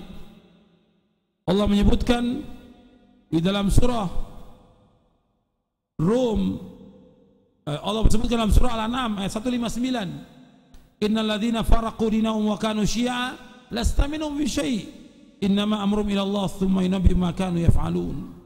Sesungguhnya orang-orang yang memecah belah agama mereka menjadi beberapa golongan, sedikit pun bukan tanggung jawabmu Muhammad atas mereka. Sesungguhnya urusan mereka terserah kepada Allah. Kemudian Allah memberitahukan kepada mereka apa yang mereka perbuat. Jadi mereka berpecah belah dalam beragama ini. Nah, kita nggak boleh berpecah dalam agama. Kita harus bersatu di atas kebaikan. Kita bersatu di atas kebenaran. Bersatu di atas manhaj yang hak. Karena itu Nabi Muhammad SAW memberikan solusi terhadap perpecahan yang ada. Untuk melihat poin yang keenam. Poin yang keenam, Nabi memberikan jalan keluar. Nabi memberikan solusi dari berbagai macam perpecahan yang ada di tengah-tengah kaum muslimin. Yaitu Nabi bersabda, "Fa'alaikum bisunnati wa sunnatil khulafa'il mahdiyyin ar-rasyidin. Tamassaku biha wa 'addu 'alaiha bin nawajidh." Nabi SAW bersabda, "Hendaklah kalian berpegang kepada sunnahku, sunnah para khalifahku yang terpimpin dan lurus. Peganglah erat-erat dan gigitlah dengan geram kalian." Jadi Nabi setelah menjelaskan terjadinya perpecahan di tengah-tengah kaum muslimin, Nabi memberikan jalan keluar yang terbaik kepada umat Islam. Jadi kalau umat Islam ini ingin selamat dari perpecahan, perselisihan, yaitu mereka kembali kepada Al-Quran was sunnah ala fahmi salaf. Kembali kepada Quran dan sunnah menurut pemahaman salafus saleh. Mereka wajib berpegang dengan sunnah Nabi dan sunnah khulafaur rasyidin. Makanya disebutkan tentang sunnah ini, ikhwan fillah, jazakumullah. Yang dimaksud sunnah adalah jalan yang dilalui, termasuk dalamnya berpegang teguh kepada keyakinan-keyakinan, perkataan-perkataan serta perbuatan-perbuatan Nabi SAW dan para khulafaur rasyidin. Itulah sunnah yang paripurna. Oleh karena itu generasi salaf dahulu tidak menamakan sunnah kecuali kepada apa yang mencakup ketiga aspek tersebut. Hal ini diriwayatkan dari Al-Hasan Al-Basri, Al-Auza'i dan Fudail bin Iyad. Itu antum lihat di halaman 51 52. Halaman 51 52. Jadi kalau disebutkan yang disebutkan dengan sunnah, jadi sunnah itu menurut ulama akidah, sunnah itu adalah keyakinan, ilmu, perkataan dan perbuatan yang dilakukan oleh Nabi dan para sahabatnya. Itu yang dikatakan sunnah. Sunnah adalah keyakinan, ilmu, perkataan dan perbuatan yang dilakukan oleh Nabi SAW dan para sahabatnya. Ini adalah sunnah yang sempurna. Ya, kalau disebutkan berkembang sunnah, ya sunnah dalam artian seluruhan. Nanti ada juga dalam Islam yang disebutkan dengan sunnat. Hukumnya sunnat, seperti ulama usul fiqih. Ulama usul fiqih ketika membahas tentang sunnah, yaitu apa-apa selain daripada Al-Quran. Ulama usul fiqih. Tapi kalau ulama fiqih, dia membahas tentang sunnah, yaitu yang dimaksud dengan sunnah itu sunnat yang hukumnya bukan wajib, yang hukumnya bukan fardu, tapi sunnah. Tapi kalau ulama akidah itu lebih luas dan lebih mencakup secara keseluruhan. Arti sunnah itu yaitu apa yang dijalani oleh Nabi SAW dan para sahabatnya berupa keyakinan, ilmu, perkataan dan perbuatan. Ini sunnah yang sempurna. Yang nanti dari sunnah yang sempurna ini ada juga yang hukumnya sunat nantinya. Jadi sunnah itu mencakup seluruhnya. Seperti kita berpegang dengan akidah yang benar, ini sunnah yang wajib kita jalankan. Mentauhidkan Allah, ini sunnah yang dilakukan oleh Nabi SAW dan para sahabatnya. Kemudian kita melaksanakan ibadah-ibadah kepada Allah yang sesuai dengan sunnah. Dan yang lainnya lagi yang disebutkan oleh para ulama tentang ini. Seperti umpamanya sekarang kita bicara bahwa sholat berjamaah bagi laki-laki merupakan sunnah. Saya ulangi, sholat berjamaah di masjid, sholat yang 5 waktu bagi laki-laki hukumnya sunnah. Maksudnya apa? Ini adalah sunnah yang wajib karena dilaksanakan oleh Rasulullah dan para sahabatnya. Jadi sholat berjamaah yang 5 waktu bagi laki-laki hukumnya wajib. Kalau disebutkan sunnah, maksudnya sunnah yang tadi menurut ulama akidah yang mencakup secara keseluruhan yang telah dilaksanakan oleh Rasulullah SAW dan para sahabatnya. Karena sholat berjamaah dilaksanakan oleh Rasulullah, nggak pernah ditinggal. Sahabat juga melaksanakan sholat berjamaah di masjid yang 5 waktu. Ya, sunnah di sini maksudnya sunnah yang wajib. Jadi sunnah di sini maksudnya sunnah yang wajib. Dasarnya Al-Quran dan dasarnya sunnah Nabi SAW. Nanti ada yang sunat seperti sholat rawatib, qobliyah dan ba'diyah. Ini adalah sunnah hukumnya, bukan wajib. Nanti ada lagi yang disebutkan oleh para ulama seperti umpamanya memelihara jenggot, termasuk sunnah, maksudnya wajib bagi laki-laki. Karena apa? Karena Nabi memerintahkan SAW, khaliful majus wa'ful liha wahfuz syawarib. Nabi, hendaklah kamu menyalahi orang-orang majusi, piara jenggot kamu dan rapikan kumis kamu. Tentu ada beberapa hadis yang sahih riwayat Bukhari, Muslim dari sahabat Abu Hurairah, dari sahabat Ibnu Umar dan yang lainnya. Ini sunnah yang wajib. Mencukurnya hukumnya haram dalam Islam. Sepakat para ulama tentang masalah itu, tentang haramnya. Seperti pakai jilbab, sunnah, maksudnya wajib. Perempuan wajib pakai jilbab dengan sempurna. Yang boleh hanya terlihat hanya muka dan kedua telapak tangannya. Jilbab sempurna wajib bagi dia. Karena dasarnya Al-Quran dan dasarnya sunnah Nabi SAW. Kemudian ikhwan fillah, jazakumullah. Di sini kita disuruh berpegang dengan sunnah Nabi dan sunnah para sahabatnya. Kita wajib memahami agama ini dengan pemahaman para sahabat, karena mereka yang paling tahu tentang Quran, mereka yang paling tahu tentang sunnah, dan mereka sudah melaksanakan Quran dan sunnah ini. Maka kita wajib mengikuti pemahaman mereka. Dan kalau kita ingin selamat dunia akhirat, maka kita wajib mengikuti pemahaman para sahabat, karena mereka lah yang dijamin dengan surga dan mereka yang diridhai oleh Allah Subhanahu wa taala.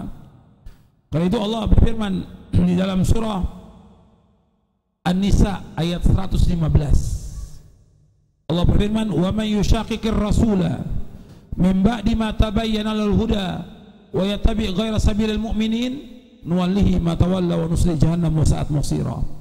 Dan barang siapa yang menentang Rasul sesudah jelas baginya petunjuk dan mengikuti jalan selain jalan kaum mukminin, kami biarkan dia sesat dan kami akan masukkan mereka ke neraka jahanam, dan jahanam itu sejelek-jelek tempat kembali. Anda perhatikan dalam surah An-Nisa ayat 115 ini dijelaskan oleh Imam Ibnu Qayyim tentang ijma'nya para sahabat, dan kita wajib mengikuti pemahaman mereka. Jadi orang-orang yang menentang Rasul sudah jelas baginya petunjuk dan mengikuti jalan selain jalannya para sahabat, maka kami biarkan dia sesat dan kami akan masukkan dia ke neraka jahanam. Jadi kita wajib mengikuti pemahaman para sahabat. Karena dengan mengikuti pemahaman mereka, maka kita akan selamat dunia dan akhirat.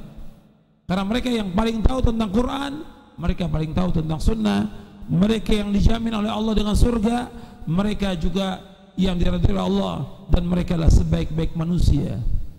Nabi bersabda, khairun nasi qarni thumma alladhina yalunahum thumma alladhina lahum.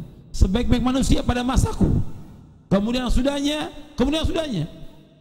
ketika Nabi menyebutkan hadis ini sahih, Bukhari, Muslim dan yang lainnya, hadis ini mutawatir. Sebaik-baik manusia tentang apanya? Bukan tentang rupanya, bukan tentang tubuhnya, bukan tentang pakaiannya, bukan tentang kendaraannya, bukan rumahnya, tapi mereka dikatakan khairun nas, sebaik-baik manusia tentang akidahnya, tentang imannya, tentang ilmunya, tentang pemahamannya, tentang amalnya, tentang jihadnya, tentang dakwahnya, tentang akhlaknya. Mereka yang terbaik, para sahabat dan yang lainnya. Maka dikatakan oleh Nabi, khairun nas qarni, sebaik-baik manusia pada masaku ini. Karena itu para ulama sudah menjelaskan tentang wajibnya mengikuti manhaj salaf ini, dan sudah saya jelaskan panjang lebar dalilnya, lebih dari 60 dalil, tentang wajibnya mengikuti manhaj salaf dalam buku saya, Mulia dengan Manhaj Salaf. 60 dalil saya sebutkan tentang wajibnya kita mengikuti para sahabat, wajib mengikuti pemahaman mereka, wajib mengikuti tentang manhaj mereka, dan wajib mengikuti tentang cara beragama mereka. Wajib kita mengikuti mereka dengan dasar Al-Quran, hadis Nabi yang sahih, athar para sahabat, tabi'in, dan perkataan para ulama tentang itu. Kemudian ikhwan fillah, jazakumullah,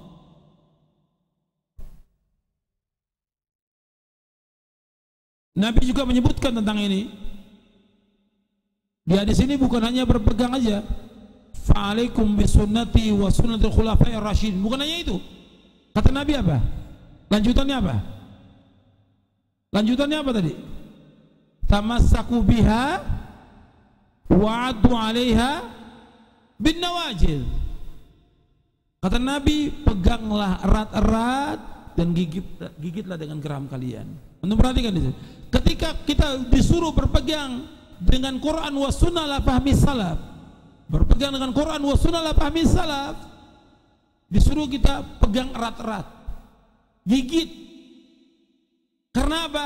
Karena fitnah itu sangat banyak, fitnah syahwat dan fitnah syubuhat. Dan kadang-kadang manusia nggak sanggup untuk berpegang ini, dilepas dia. Karena berpegang dengan sunnah seperti orang berpegang dengan bara api. Kadang-kadang orang melepas, maka kita pegang erat-erat, gigit, kata Rasulullah SAW, dan itu jalan selamat. Makanya disebutkan di sini oleh Imam Ibnu Qayyim. Antum lihat di halaman 61.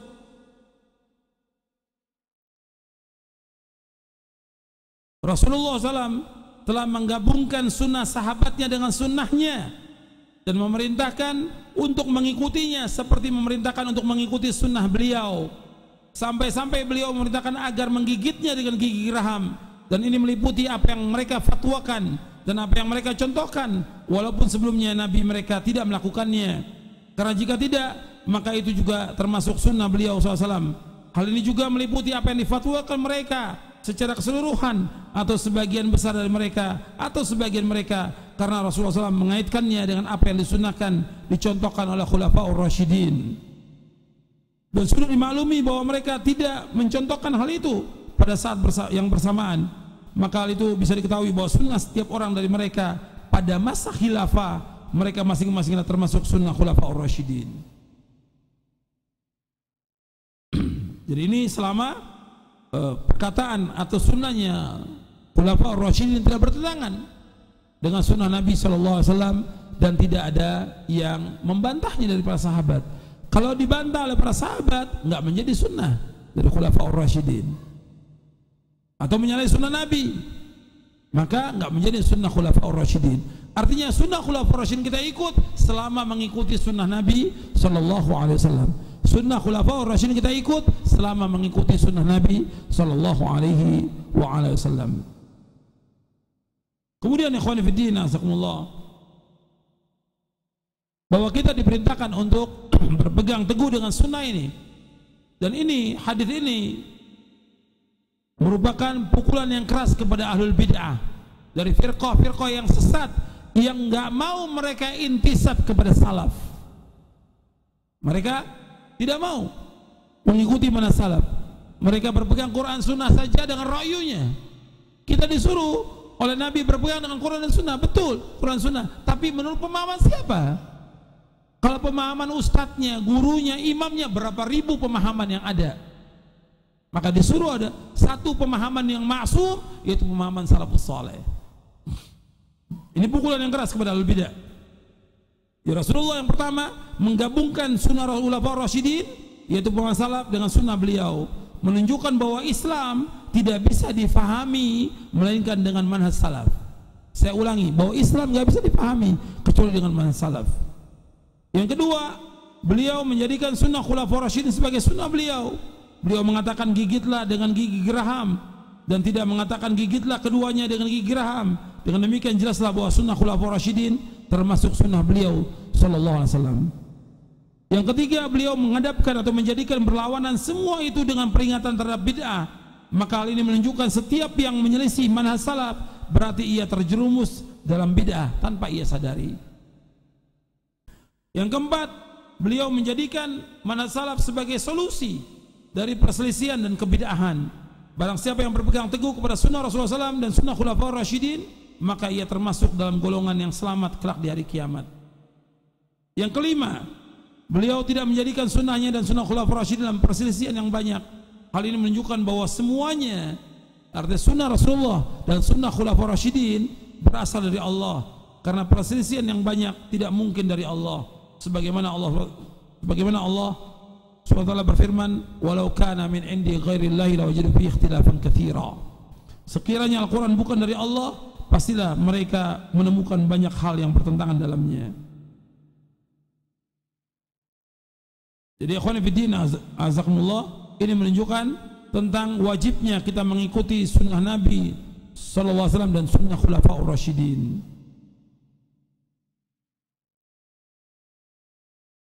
Sekarang kita masuk poin yang ketujuh.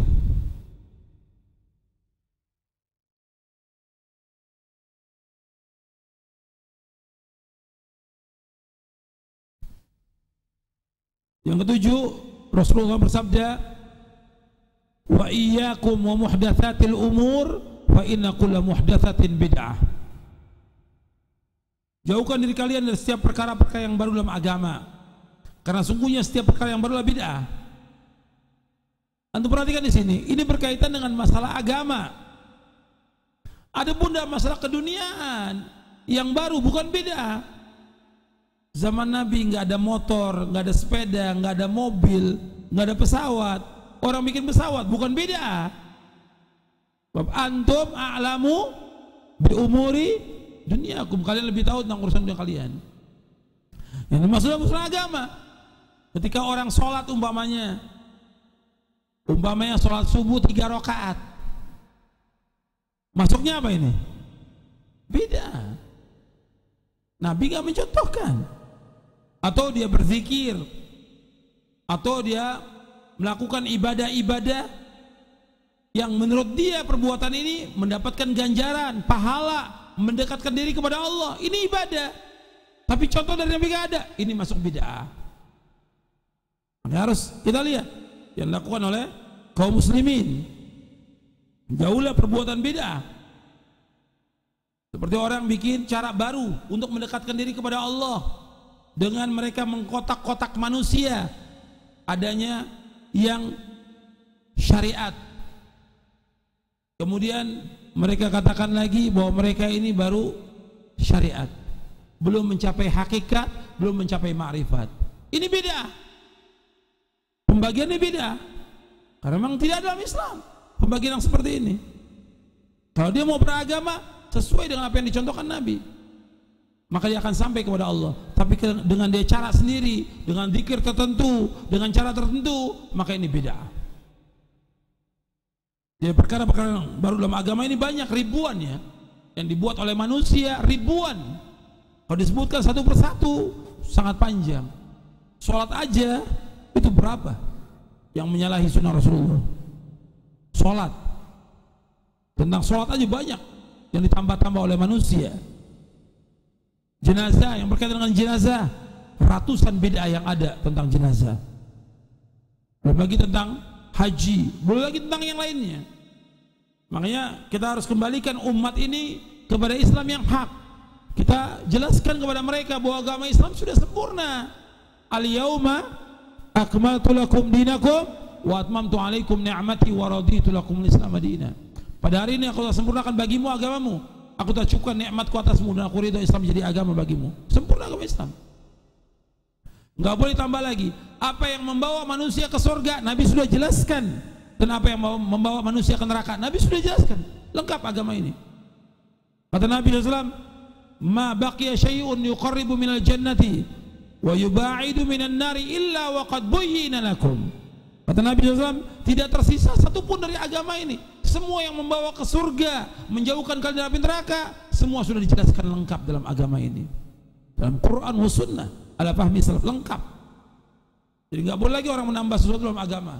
Tidak boleh. Dan antum lihat di sini di hadisnya diriwayatkan Imam Tabrani dalam Mu'jamul Kabir, ma baqiya syai'un yuqarribu minal jannati wa yuba'idu 'anil nar illa wa qad buyyina lakum. Tidak tertinggal satupun yang mendekatkan ke surga dan menjauhkan kalian dari neraka kecuali telah dijelaskan semuanya kepada kalian. Hadis ini sahih riwayat Imam Tabrani dalam Mu'jamul Kabir dari sahabat Abu Dzar Al-Ghifari. Disahihkan oleh Syekh Al-Albani dalam silsilah hadis as-sahihah di juz yang keempat. Kemudian ikhwan fillah asakumullah. Di sini saya sebutkan tentang Nabi menyebutkan bahwa setiap perkara yang baru adalah bid'ah. Nabi yang menyebutkan. Setiap perkara yang baru adalah bid'ah. Nabi yang SAW yang menyebutkan. Sekarang apa definisi bid'ah itu? Untuk melihat definisinya di halaman 69. Definisi bid'ah. Nabi bersabda, wa iyyakum muhdatsatil umur fa inna kulla muhdatsatin bid'ah. Setiap yang baru adalah bid'ah. Nah, sekarang apa definisinya? Dijelaskan oleh Imam Syatibi.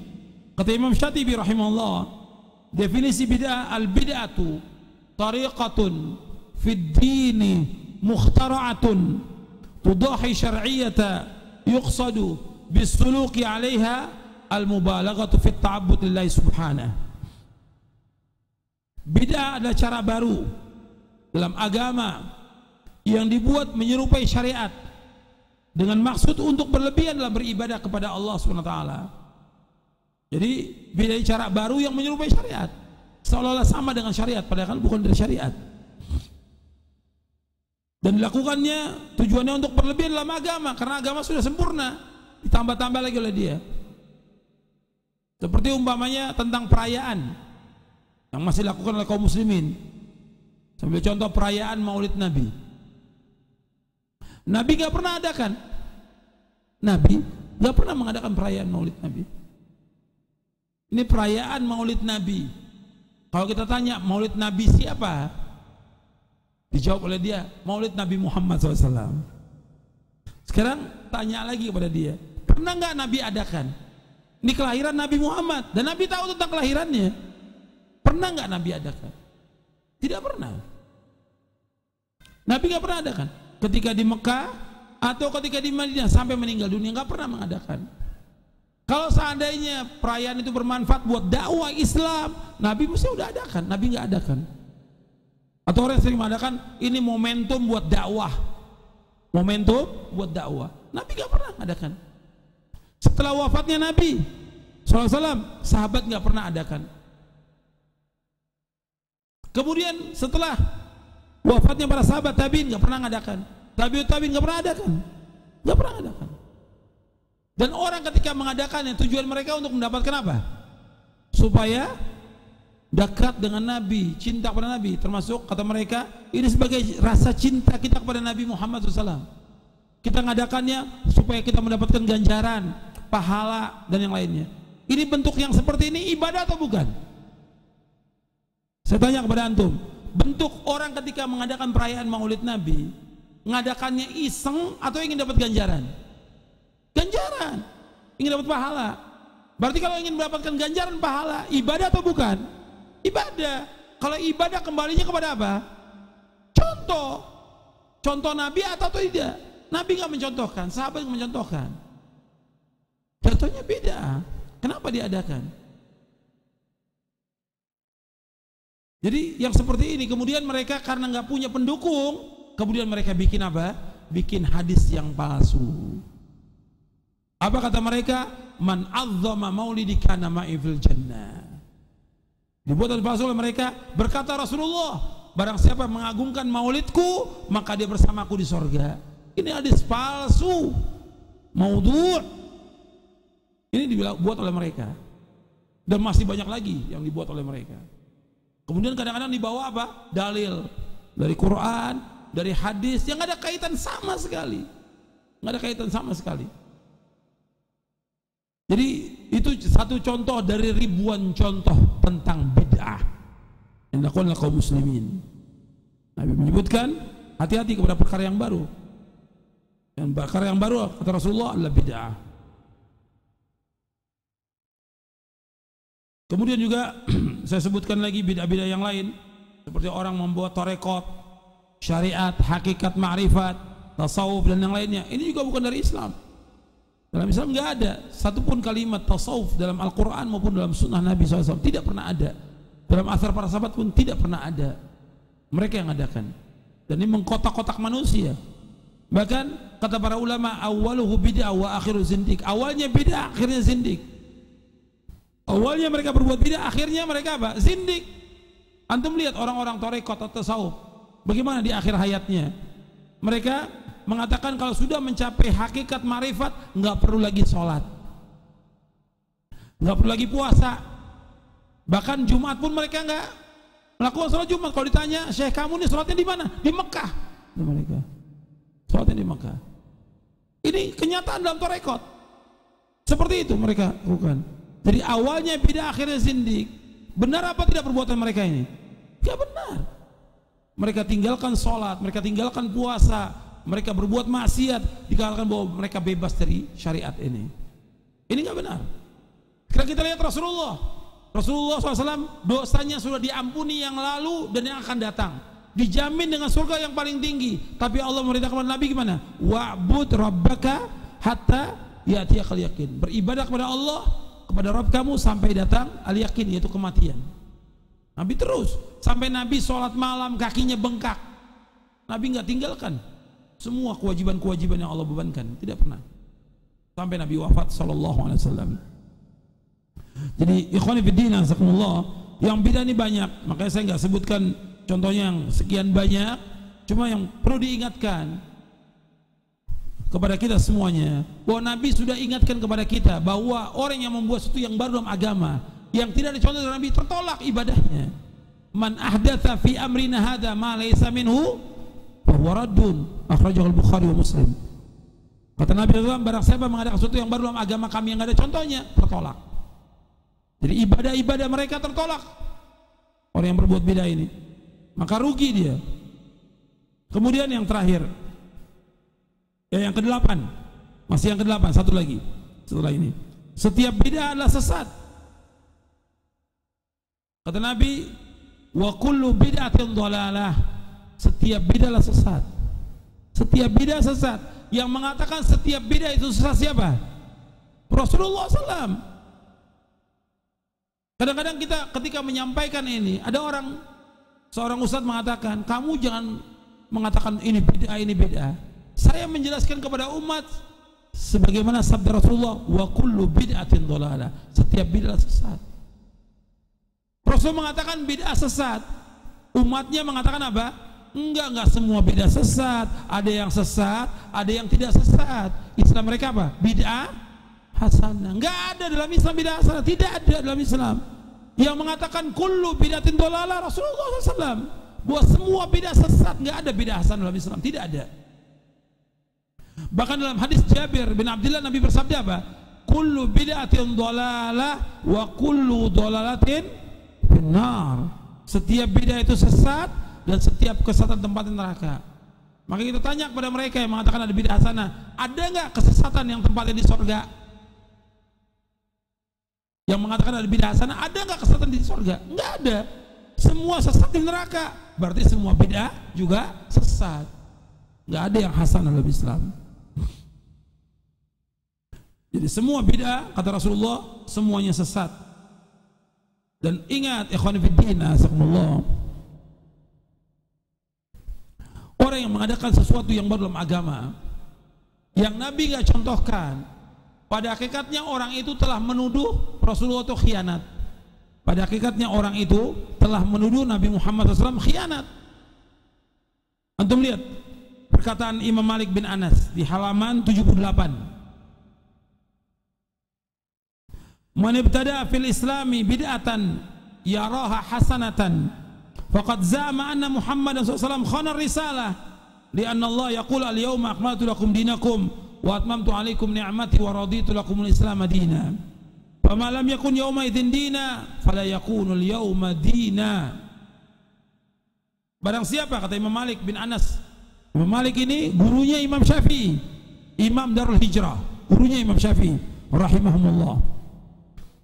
Kata Imam Malik, barang siapa yang mengadakan satu bid'ah dalam Islam yang ia pandang baik, artinya dikatakan bahwa bid'ah itu hasanah, maka sungguh ia telah menuduh Nabi Muhammad SAW mengkhianati risalah agama ini. Karena sungguhnya Allah SWT berfirman yang artinya pada hari ini aku tak sempurnakan bagimu agamamu, aku tak cukupkan nikmatku atasmu, dan aku ridho Islam menjadi agama bagimu. Maka segala sesuatu yang pada hari itu, pada masa beliau sallallahu alaihi wasallam masih hidup, bukanlah ajaran agama, maka hari ini pun sesuatu itu bukan ajaran agama. Jadi yang tidak ada pada masa Rasulullah itu tidak termasuk agama, sekarang pun tidak termasuk agama. Maka nggak boleh orang mengadakan sesuatu yang baru dalam agama ini, nggak boleh. Di zaman Imam Malik pernah ada orang yang sholat sesudah subuh 2 rakaat, 2 rakaat, 2 rakaat, 2 rakaat, ditegur oleh Imam Malik bahwa ini perbuatan nggak dicontohkan oleh Rasulullah SAW. Dijawab oleh orang ini kan sholat baik, apakah Allah akan azab saya dengan sebab saya mengerjakan sholat ini? Apa kata Imam Malik? Allah akan mengazab kamu dengan sebab kamu menyalahi sunnah.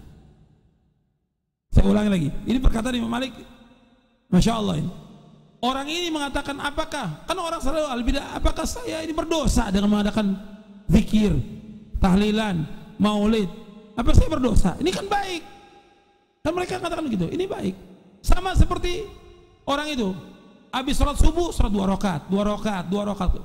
Kata Imam Malik, nggak ada sunnahnya seperti ini. Dijawab oleh orang itu, apakah Allah akan azab saya dengan sebab saya sholat ini? Kan sholat ini baik. Kata Imam Malik, Allah akan mengazab kamu dengan sebab kamu menyalahi sunnah. Dasarnya apa? Imam Malik mengatakan demikian.